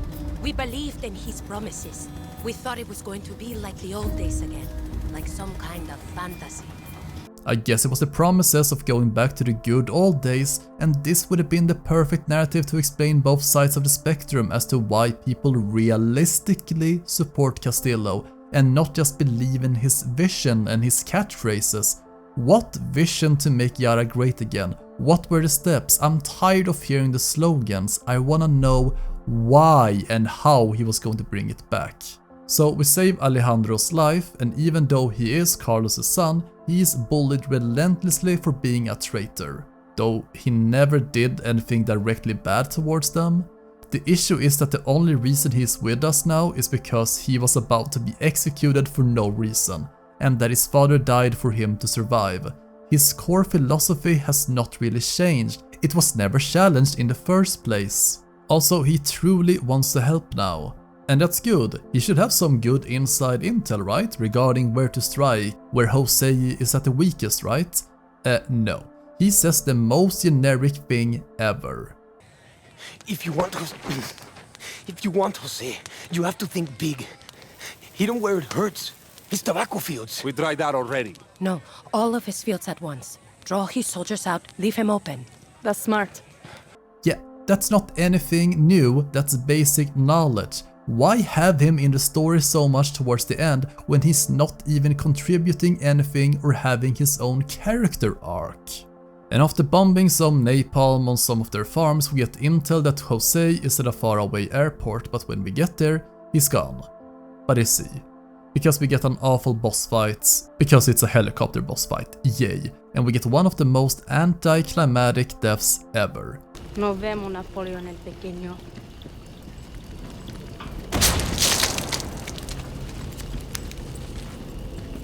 And again, this is the first time we as Dani meet him, and Dani does not really have anything to do with him. This is more of a story for the Montero family and we are just helping them, or rather observing.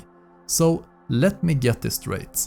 For the third zone we are in, and we don't meet the main antagonist for that zone until we kill them, the villains are barely characters and we don't get to interact with them. I wanna know their thoughts, feelings and what they stand for, not just, hi, I believe in Anton. A good antagonist needs motivations, which is what Far Cry 3, 4 and 5 did perfectly with its side characters. Sure, some did not get enough screen time, but you still knew why they sided with the big bad, what they wanted and what kind of sick people they were. But here it's just, hi, and then dead. It's as if the antagonists were a last-minute addition to the game, so they did not have time to fully flesh them out. Which would make sense since Dani never interacts with them before they die. And speaking of the sexism part, I have not talked much about the daughter Camilla, but she serves as the person who introduces us to Carlos to help us get on his good side and is overall in charge of security, though I can't really say I like her character that much because there's not much there. She has no character arc and never changes her perspective or view from start to finish, which is frankly boring. Well, something even weirder happens, because Clara comes to the island to talk with Camilla, now that she is the leader of the family, and suddenly the topic of sexism comes up. Sexism. How Carlos won't let his daughter become the leader of the family when she is already the head of security and second in command. Also, there was no one else besides her who could take the lead. Hell, she even took the lead after Carlos died and no one was against it, and then here comes Clara and fucking smacks her down. Why are you bad-mouthing him? He was on your side, he would have helped your cause. What's wrong with you, Clara? Why would he never give Camilla the farm? The issue is also that sexism is never shown by Carlos towards Camilla and she just accepts it after Clara said that bullshit. Oh yeah, I love that on the photo, how the Monteros will fight for Libertad, Alejandro is not even on the photo, like come on, he's part of their army, he's an important member, he's the last son of Carlos. So it just feels like a really weird plotline and I hated the story and writing of this region as it misses any interesting topics which could have been explored, and by the end, I don't even know what they were trying to go for. What was the point? There are no lessons to be learned, it feels like it's just added without any rhyme or reason. But that song is finally done. And thank God this game is almost over. So after having liberated all 3 regions and getting the various group support, we are now preparing to invade the last region, which is Esperanza, the capital of the country with Anton at the top. But before that, Clara informs you that she has set up a one-on-one meeting with Anton, who is seemingly ready to surrender, but both Dani and Clara knows it's a trap and that she will be a martyr.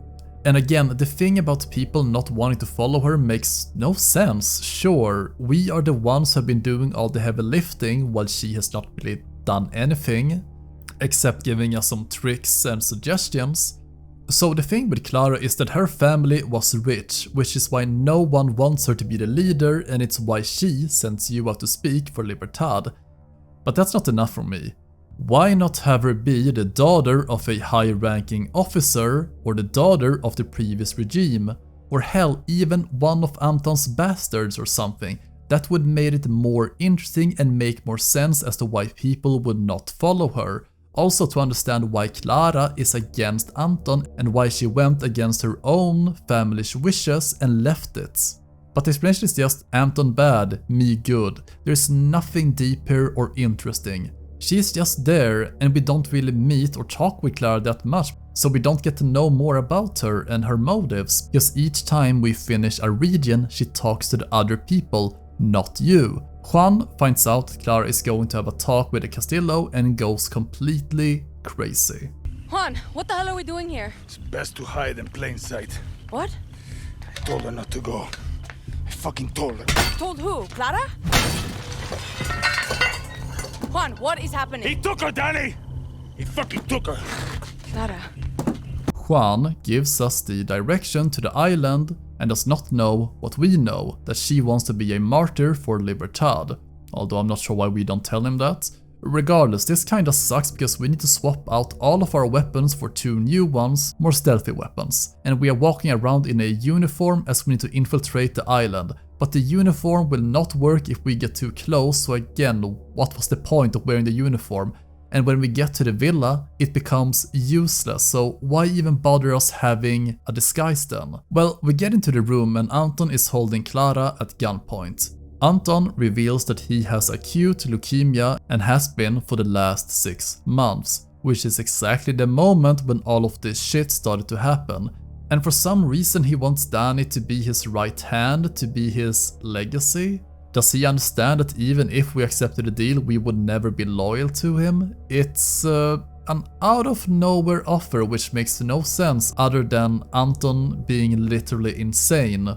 Juan attempts to assassinate Diego, but we save him just in time. And then Anton does this. You do know that we just saved the life of your son, right? Why are you killing Clara? So all hell breaks loose and we manage to escape, where we later confront Juan. And again, the writing here makes no sense at all. And I think it's time we talk about Juan. Juan is an interesting character. He has a lot of personality and he consistently quotes himself, and hell, those rules are sometimes in the loading screen and during key story moments, and it's quite good. He is the greatest guerrilla in the world, and he has been all over the world fighting for various sides, be it for the US, the Soviet Union. He goes where the wars are. He answers the call to come to Yara to help Clara and Libertad, but he's not willing to share all information with Clara, as he is secretly stealing Viviro and sending it back to the US in exchange for weapons. Juan does not have a good sense of morality, as he is completely willing to kill Diego and is baffled by Dani's insistence to protect him. You know how in Far Cry 3 a main theme was that Jason was becoming more like Vaz, that he was the endpoint.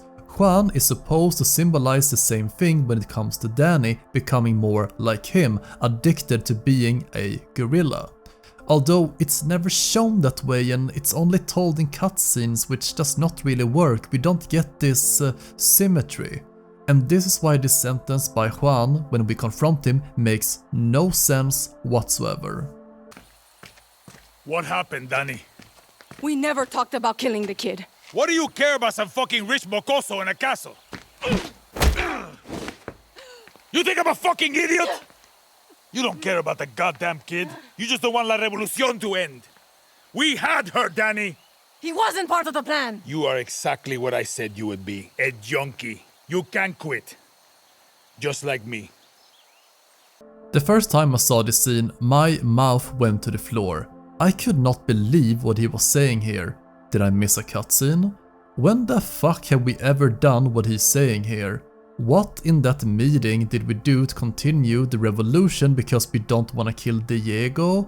Also, what does he mean by "we had her, Dani"?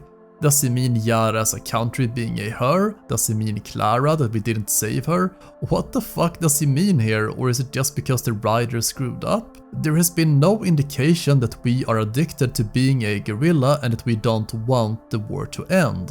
Where does this come from? It's just complete nonsense. Now, I get what they are trying to do. They wanted this to be the scene from Far Cry 3, but it's just not even comparable. Because we never see Dani go through this character arc, going from being hesitant to killing people, which she never is. She literally kills the first 2 enemies during the prologue without remorse. She's always happy regardless of the region or people she's with, or where in the story you are, and this is why you cannot have a main character story arc when it's a non-linear story structure. Because you can't build up that arc when it's all disjointed.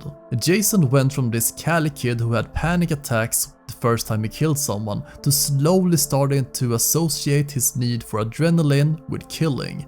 And he started to feel good and happy about it later on in the story, and it made perfect sense. It made him a standout protagonist. Dani is anything but this. Ubisoft tried to copy the same arc without understanding why it was good. Just compare these 2 scenes. I never thought I'd be able to kill someone. The first time it felt wrong. Which is good, right? But now, it feels like winning. Do you want to kill Anton? See. You want to free Yara? Sure you do. But here's what Clara can't say, but you and I both know. You want this. You're a guerrilla. And for a guerrilla, the shit my pants rush of an ambush, the smell of sulfur burning your nostrils, it's fun. They wanted the same results without doing any of the legwork, and this is why Dani as a character kinda sucks. Also, why does Dani never confront Juan about him taking the shot at Diego, which ultimately killed Clara? Why are we just taking shit from him? Why is Juan never being confronted? Oh, and yeah, after Juan tried to shoot the kid, all hell breaks loose and Clara is killed. Dani blames Juan for this for 5 minutes before going back to being best buddies, and this is the huge main gripe I have with the game. There are no consequences to characters' actions. There are no long-lasting grudges between people. It's just buddy-buddy after 5 minutes again, and sure, Dani argues with him that Diego does not deserve to be killed, but she never mentions that Juan being too trigger-happy, also him being willing to kill a literal innocent child in cold blood, should make Dani wary of him. Why do we trust him at this point? And the game also portrays Juan as a good guy throughout the game. Why? I seriously expected there to be a plot twist that Juan betrays us, like during the scene where he wants us to pick up 3 shipments of Viviro, which he will sell to the US. But once we pick up the second drop, we are ambushed and captured by Anton, who tortures us by pulling out our molars, burn marks on the tongue, etc. And after escaping, you would think that Dani would suspect Juan of being responsible for this, but it's never brought up. He was also willing to let McKay leave Yara due to him being bribed, and now he's willing to kill children. Yet we never confront him about these things. And at some point you have to start to wonder where his true loyalties lie. If anyone is addicted to all of this, it's him, not Dani. Also, this is where Juan should have come out as the villain. It makes sense. He accuses us of being addicted when he himself is. Look at his whole life, he has fought for anyone who pays him. He just wants this kind of life to continue forever. So him panicking when he finds out that Clara is meeting Castillo would mean for him that the revolution might be over, and he cannot accept that, so that's also why he takes the shot. So what if him trying to kill Diego was his plan all along because he wanted Anton to kill her to continue the revolution? But no, that would make too much sense for Ubisoft. And speaking of Clara, what the hell did Clara's death succeed at doing here? She's not shown as a martyr, this never ever happens. The other region leaders say a few words about her, but that's it. Her death never unites the Libertad, they were already united. It's just this awful writing which is killing me. I don't understand what the writers want to say here, to make us feel sorry for her? Something in the writing is just plain wrong. The story is just all over the place, there is no real red thread keeping it together. Clara's death is just there for shock value, or the fact that they did not know what to do with her. Hell, have it be an evil twist that she takes over the country and starts becoming a dictator herself and maybe we need to kill her. They try so hard to make her this super important character and martyr, but it does not work because we barely know anything about her. Oh, she comes from a rich family and started Libertad and she wants re-elections for the people and down with Anton. That's not enough to make her an interesting character. Also, the fact that even Clara and others admit that you are Libertad, how they are following you, makes me wonder what Clara's plan from the start even was. I'm just having a hard time understanding her grand plan. Was this always going to happen? Hell, even Anton asks her about the plan and she answers like this. Let me ask you a question, Miss Garcia. When I am dead and Yara is burning, what exactly is your plan? Hold hands, sing songs around the fire? Pinga! Who told you, fascista? You call me Señor Presidente! It's actually kinda insulting to the audience when the main reason why Clara can't go herself to a different region to recruit is because she smells like money, because she comes from a wealthy family. The issue is simply this: next to every revolutionary leader in history has been an intellectual and coming from the middle class or up. There has never been just an ordinary soldier or farming leading them, it's always someone intellectual. So this narrative that people won't listen to Clara is just plain wrong. The issue is that her lack of plan and her being inactive does not really do anything, while we are doing all the hard work and then everyone praising her as the great leader and master tactician. It's a joke. So let's jump into the final mission and the last confrontation. We need to attack Esperanza, so it's going to be fierce urban fighting like the advertisement said the game would be. Well, not exactly. This goes by fast and it honestly does not feel like a last mission, it's just tons of enemies, not us directing the different guerrillas and helping them out, slowly taking out Casillo's defenses and slowly getting closer to his hideout. Maybe we can even see some scenes where we capture parts of the city and the guerrillas are lining up Anton's soldiers and executing them in an inhumane way, how they are all guilty of treason. You know, try to make the revolution a bit grey, but of course not. We can't portray the good guys as evil. The final confrontation with Anton is a letdown, because what in this game has not been just that? You will protect him from your friends, from the monsters. He'll be safe. I promise. Lies. Diego! No!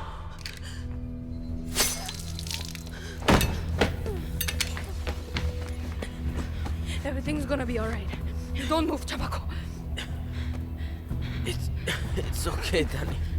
Don't talk. You smell that? That's the stink of fucking victory! Juan, he shot Diego in the fucking chest. Oh, you gotta be kidding me. Forget the kid, Dani. Fuck you, he's bleeding out. Was he hit in the heart, Dani? Is he breathing? Lucky, I don't know. There's too much blood. Don't move, Dani. We're coming up. Come on, Diego.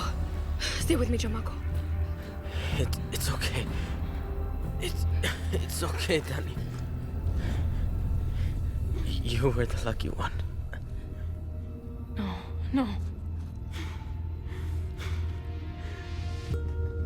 So we are handed Yara on a platter, but refuse it because we have seen what it does to people and that Dani never wanted it in the first place. I wanted a full conclusion to the game and the storyline, yet here it's a semi-ending, it's not fulfilling. Now in order to discuss the ending, I need to recount previous scenes with Anton and Diego, as each time you finish a region or get to a certain point of the story, you will get these cutscenes between Anton and Diego where he is grooming him to take his place, making him harder, getting rid of his innocence and making him cruel. So let's explore these characters.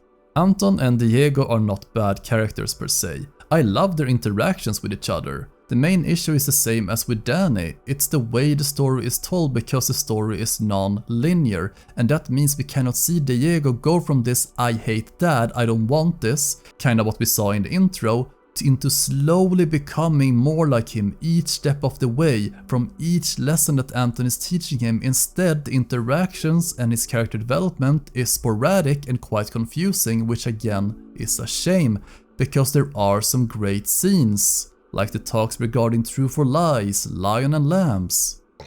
Be the lion and the lamb? No, she would say, Anton, there are lions and there are lambs. Rule or be ruled. A castillo must be a lion, for Yara is full of lambs. Me papa was a lamb. Jose is a lamb. You want to know why we're here? You are a lion, and we eat the fucking lambs. They are not necessarily deep, but they are important to Anton's character and his mindset, as he does not want to repeat his father's mistakes. The truth or lies part is quite interesting, where there is no real good answer because Anton has already made up his mind, like when he tells Diego that he will release the fishes at the start, or how he will let us live and then throws a grenade to kill us. The only reason he's asking is because he wants to know the other person's perspective, but he does not care and he won't change his choice. The other issue is simple. It's only Anton and Diego interacting with each other instead of us the player and Dani, and just like with all the other antagonists, the duality between Dani and Anton is never properly built up towards the final confrontation. Yes, we meet him here and there, but he never tends to interact with you that much. You only dislike him more because he's torturing you or doing bad things to you, but you don't get to know his perspective or his mind. Dani just sees him as a bad guy. And there is something interesting with Diego, as he does save your life. He's probably returning the favor since we did not kill him when we infiltrated a building to kill Castillo, but instead found him there.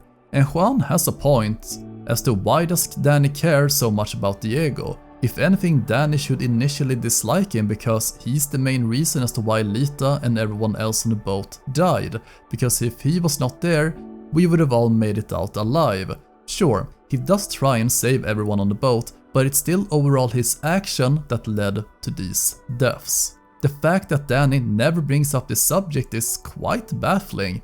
I understand that no one really wants to kill a kid, but there needs to be a good reason for it, since Dani is going so far to save his life, more than anyone else in the game. Now, Anton being a former dictator's son, just like Diego, and how Anton was the same age as Diego when he and his dad was thrown into jail, with his father being tortured day after day, while the new regime kept accusing him of new crimes until he was finally executed. And after that, they put Anton to work as slave labor at the tobacco fields for 15 years. That sort of hardship and lust for revenge, as everything he loved was taken away from him, and even his throne. He managed to become a politician and win the election, thus becoming El Presidente. But instead of trying to be a better ruler than his father and previous government, and not make the same mistakes, he did exactly those mistakes. He created an environment for a revolution, and maybe that's the story. Anton is trapped in an evil circle where he tried everything in his power to not become like a father, not to lose power, which ultimately happened, and then going as far trying to make Diego like him. It's generational trauma at its finest, and it's quite tragic. It's just too bad it's conveyed kinda bad here. He kills Diego because he did not want the same fate to happen to him as what happened when he was at his age, and he does not trust Dani to protect him, and that Diego would live the rest of his life in fear of what would happen to him. We also know that he was diagnosed with cancer 13 years ago, which is exactly Diego's age. He was convinced to have a love child with Maria, so that his legacy would continue when he died. But with the introduction of Viviro, he survived, and thus his plan for the future was intact. But a few years after he was elected, the treatment stopped working. And this is where the game starts, with Anton forcing people onto the farms, jailing all political opponents and dividing the population between true and fake Yarans. He knew he was running out of time and that he would die soon, so he wanted paradise to come true faster, and he had to start teach Diego to succeed him. Also, why did the Vivero stop working on Anton? It worked for 13 years, yet it stopped 6 months ago before the game started. Okay, why? Does this mean there is a flaw with Vivero, or that it has an expiration date, or was he just unlucky? Well, I don't know, it's never explained. The thing with Anton is, he's not a bad antagonist, it's just that he's not really that interesting, because there are no real mysteries or questions regarding why he's doing all of this. It's all out in the open. To this day, you can still discuss Vas, Pagan and Joseph's motives and personalities as they are so complex and they never reveal everything about them. Anton, he's just a bad guy. There is no goodness with him, and there is no reason to root for him other than hating your own side for being annoying, but previous antagonists were charismatic and you wanted to join their side. It's hard to like an antagonist like Anton when he's so comically evil. It's also that I don't really see him as Anton Castillo, I just see him as Gustavo Fringe. And he acts like him, going between the calm and the insane, but we have seen all of this before. And this is why I think it was a mistake for the game to include such a celebrity, even if he's the best part of the game. But there is too much focus on the actor and not the character. Hell, even if Pagan Min is played by the legendary Troy Baker, arguably the best voice actor in the business, you would never be able to guess it's him because he's not trying to play Troy Baker, he's playing Pagan Min, which is the opposite of what they did with Anton Castillo. I just think there was a huge missed opportunity to not have the game be more like an RPG when it comes to the story, how our choices have consequences. Diego could have been the centerpiece of the game in terms of the heart, knowing how your actions changes him. If we killed a lot of soldiers or needlessly attacked people, he will become more extreme like his father, but if we are merciful and try to limit destruction, he becomes more understanding and friendly towards us and our cause. And all of this builds towards the last confrontation between Dani, Diego and Anton. I have seen people praise Dani as a great protagonist. I disagree. The performance by Nisa Gundas as Dani is awesome. There are no issues there. But the character Dani and how they are written is awful because Dani does not really have a character arc or any development. And this issue is due to the choice by Ubisoft to split the map into 3 zones, which means the main story will be disconnected from each other.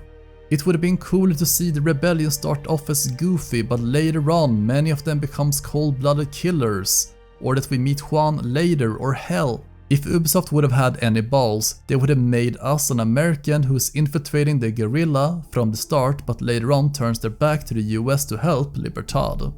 It's explained why Dani is so good with guns as she went to a military academy for 5 years. We also know that she has a problem with authority as she punched her drill instructor in the face. But this all happened during the previous regime, so Anton had nothing to do with this. But this is the extent of Dani's past and background that we get.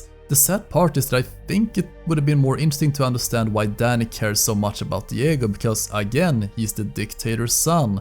She should harbor hate towards him even if he's innocent. Hell, he even shot a bullet towards her. What makes Dani care about him? Is it due to something in her past? Maybe she had a baby brother who got killed, or they were separated after she became an orphan. The only time we see some of her backstory is during the drug sequences, which are just awful. It's too forced. It's just a cheap copy of Jason from Far Cry 3. And it worked in Far Cry 3 because it was a linear story. So what they did in 6 was they tried to copy the storytelling and regions from Far Cry 5. But why did it work in Far Cry 5? Because first of all, Joseph interacted with you in all 3 regions, and secondly, you played as a silent protagonist who was not really a character because we played as ourselves. Therefore, they needed no character arc or development, but by making Dani a voice protagonist, the character was doomed because the narrative took the backseat to the map. I just think it's a tragedy that Ubisoft went with a bigger map instead of a linear story which would have told something terrific, and Dani had the potential to even rival Jason if written correctly. But I guess we need to talk about the biggest elephant in the room, which is the central theme of this game, which is the politics. When you open your reveal of the game like this, Far Cry 6 is a game built around one core theme: revolution. And considering our ship date falls almost to the day of the US election in November 2020,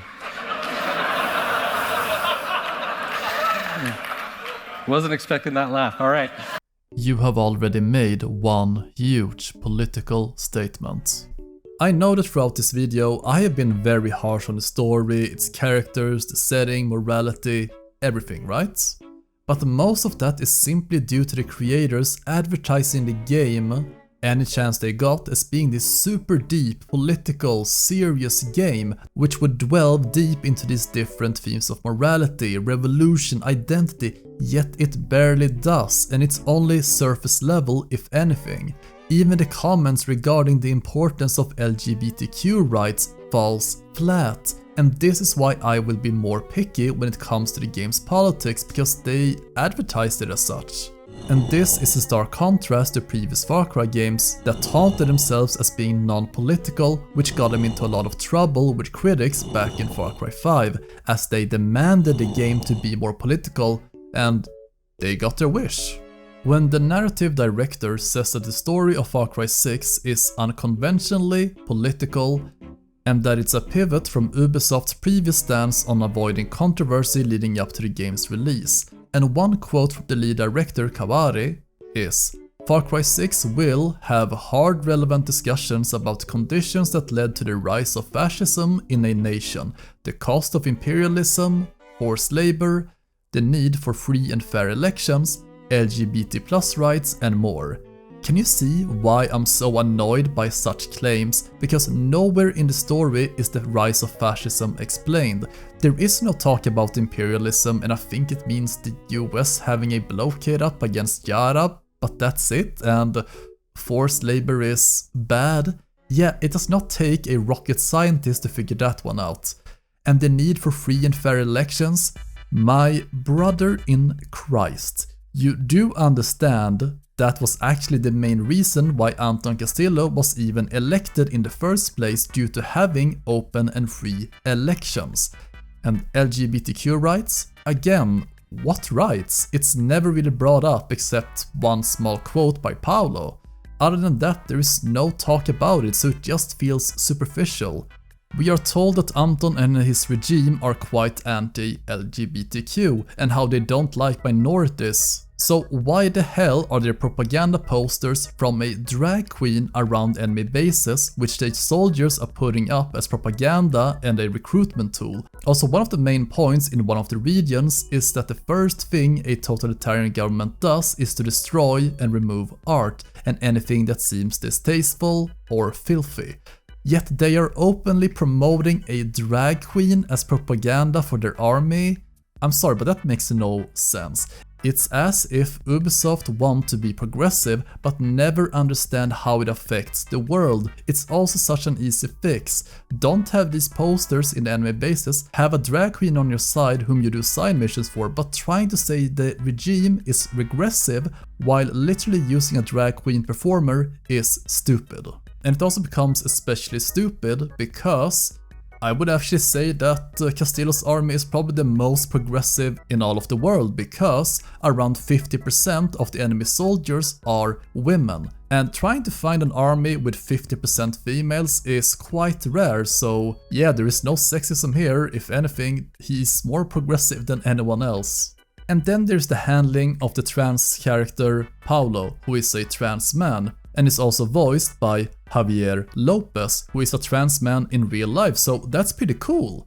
But what makes this an issue for me is that this character is just that, trans. Their whole backstory and overall arc is them being trans, not about their morals, motivations, etc. It's just them being trans. And when the developers say that that's all that matters,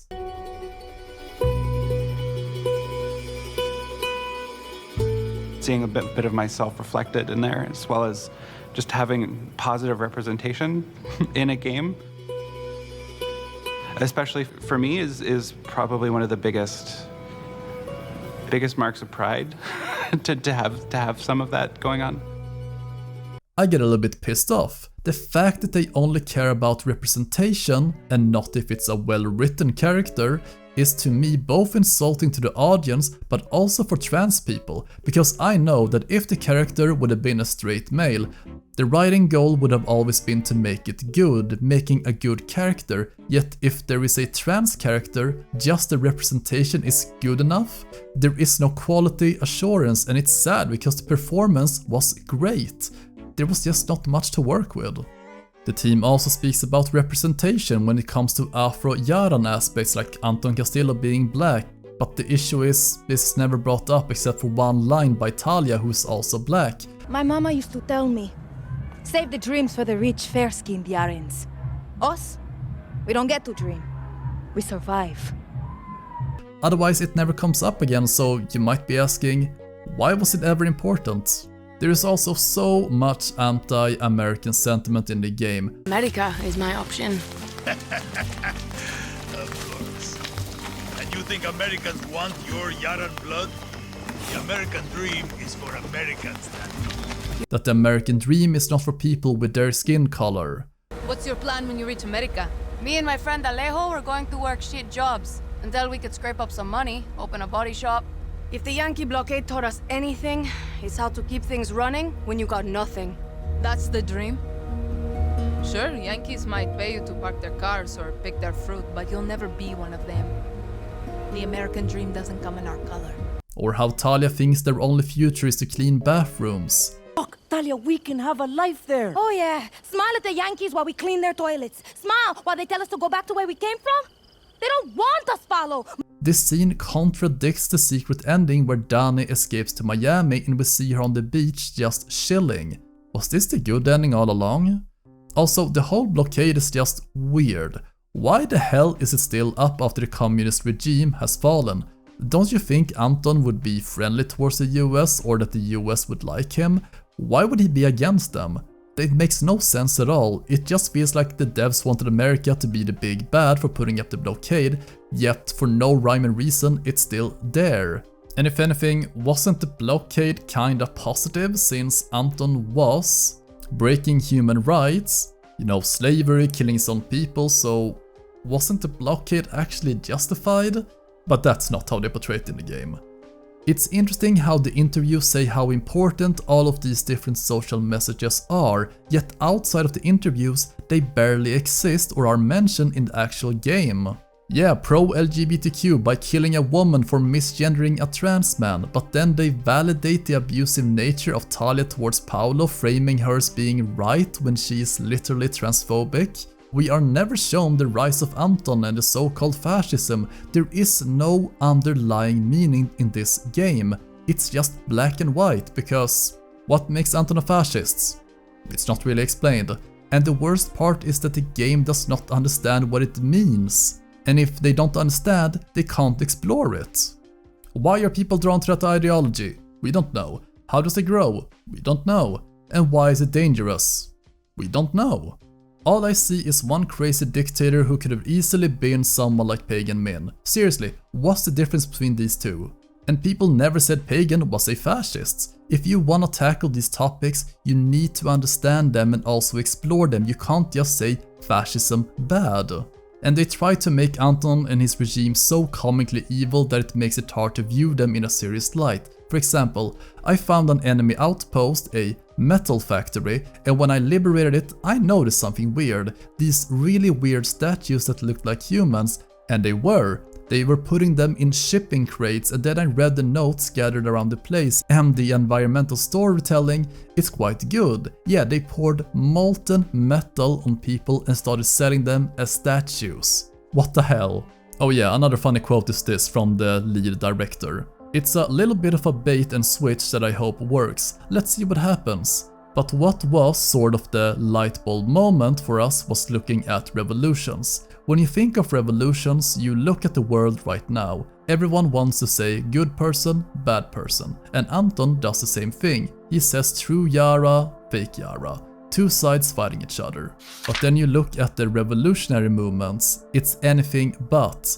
These are such complicated organizations with different factions, different personalities and different motivations. They don't agree with each other. In the western part of Yara, they are just obsessed with protecting the farmland. They don't care about the rest of Yara. In the eastern part of Yara, you have university students who wants to be more militant than Dani or Libertad. And that was the real lightning point for me, to try and make the heroes stand toe to toe with our own antagonists.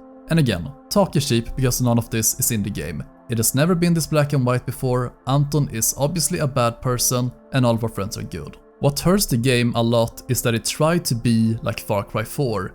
The game tried to copy the revolution and civil war aspect from the game, but it changed pretty much everything about it, which is tragic as it had some really interesting ideas regarding rebellion and revolution. But Far Cry 4 did it so much better because it had interesting ideas regarding rebellion and revolutions, how often the people who once wanted the best for the country became corrupt and even more evil than the leader they brought down, seeing how both Amita and Sabal are optimistic for the future. They both want Kerat to become better. Amita wants to abolish child slavery and especially give rights to women and girls, ban child marriage, etc. That's noble, but then she is willing to change the country into a drug state to fund money for the country. She also wants to remove the national religion as she sees it as backwards and sexist. And how does she end up if you decide to side with her? Yeah, she is forcing children to work in factories and she even killed her own sister because she was the religious leader and she could become a threat to her rule. Or take Sabal, who idolizes your father and treats you like a brother, saves you multiple times, and he wants to fulfill your father's vision for Kerat, but he's a religious extremist and quite regressive, and he wants the country to go back to the so-called better times. He's pro-child marriage and is a bit of a sexist, and of course he shows no mercy to people who refuse to follow him, and he forces a teenager into becoming the religious figurehead of the country. And to many, both Sabal and Amita were worse than pagan, and that's cool. The game had something it wanted to say and it did so in a good way. Far Cry 6 has absolutely nothing interesting to say, because the game is not morally grey, it's black and white, and trying to talk about politics in such a view is career-ending. Far Cry 6 felt as if it was written from a Latinx teenager's naive vision of what a revolution would look like. Everything needs to be colorful and unique, and don't forget, funny. It's a story told with padding all over so you don't hurt yourself. It refused to ask any hard or morally grey questions. And there it is. My Far Cry journey has finally come to an end. I never want to replay this game again, mostly due to its story, writing and characters. I would rather play any other Far Cry game, even Far Cry 2. This game is a Frankenstein of a monster trying to incorporate all the best aspects of previous Far Cry games, yet they never understood why these things were great to begin with. And I think this quote encapsulates Far Cry 6, how the devs wanted to take everything from previous games to create 6, and it makes sense because they tried to copy the map and the tunnels from Far Cry 5, but it failed because each zone lacks and feels the same and the antagonists there are a joke. In Far Cry 5, each main mission was building up towards a final confrontation with respective enemy. They tried to copy Jason's character journey from Far Cry 3, which failed because Dani is never fully fleshed out and it's due to the non-linear storyline, which makes it impossible to give her a character arc. The crafting, expeditions and base building from Far Cry New Dawn are much worse here, as there are too many resources to manage, it's hard to find it, and weapons here are RNG based. And lastly, as I mentioned, they tried the Far Cry 4 angle and they failed. Do I recommend this game? Fuck no. Far Cry 6 is everything wrong with modern gaming. Awful writing, quantity over quality, too bloated, microtransactions everywhere, shallow representation, and it took me around 20 hours to finish this game, and that's way too long. I do want a Far Cry 7, but reading the rumors that it might be an extraction shooter, I'm scared. I'm scared of the future of this franchise, seeing the current state of Ubisoft is in. I'm not sure if we're ever going to get another Far Cry game, and if we get another one, if that one does not do well, we're not going to see another game.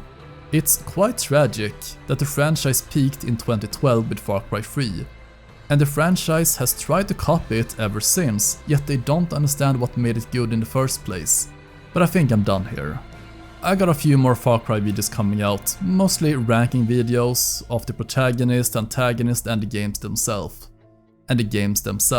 So if you liked the video, well, like and subscribe. If you disagree with me or have anything else to say, write it down in the comments. Until next time, bye guys. Dani, fucking say something. Coño!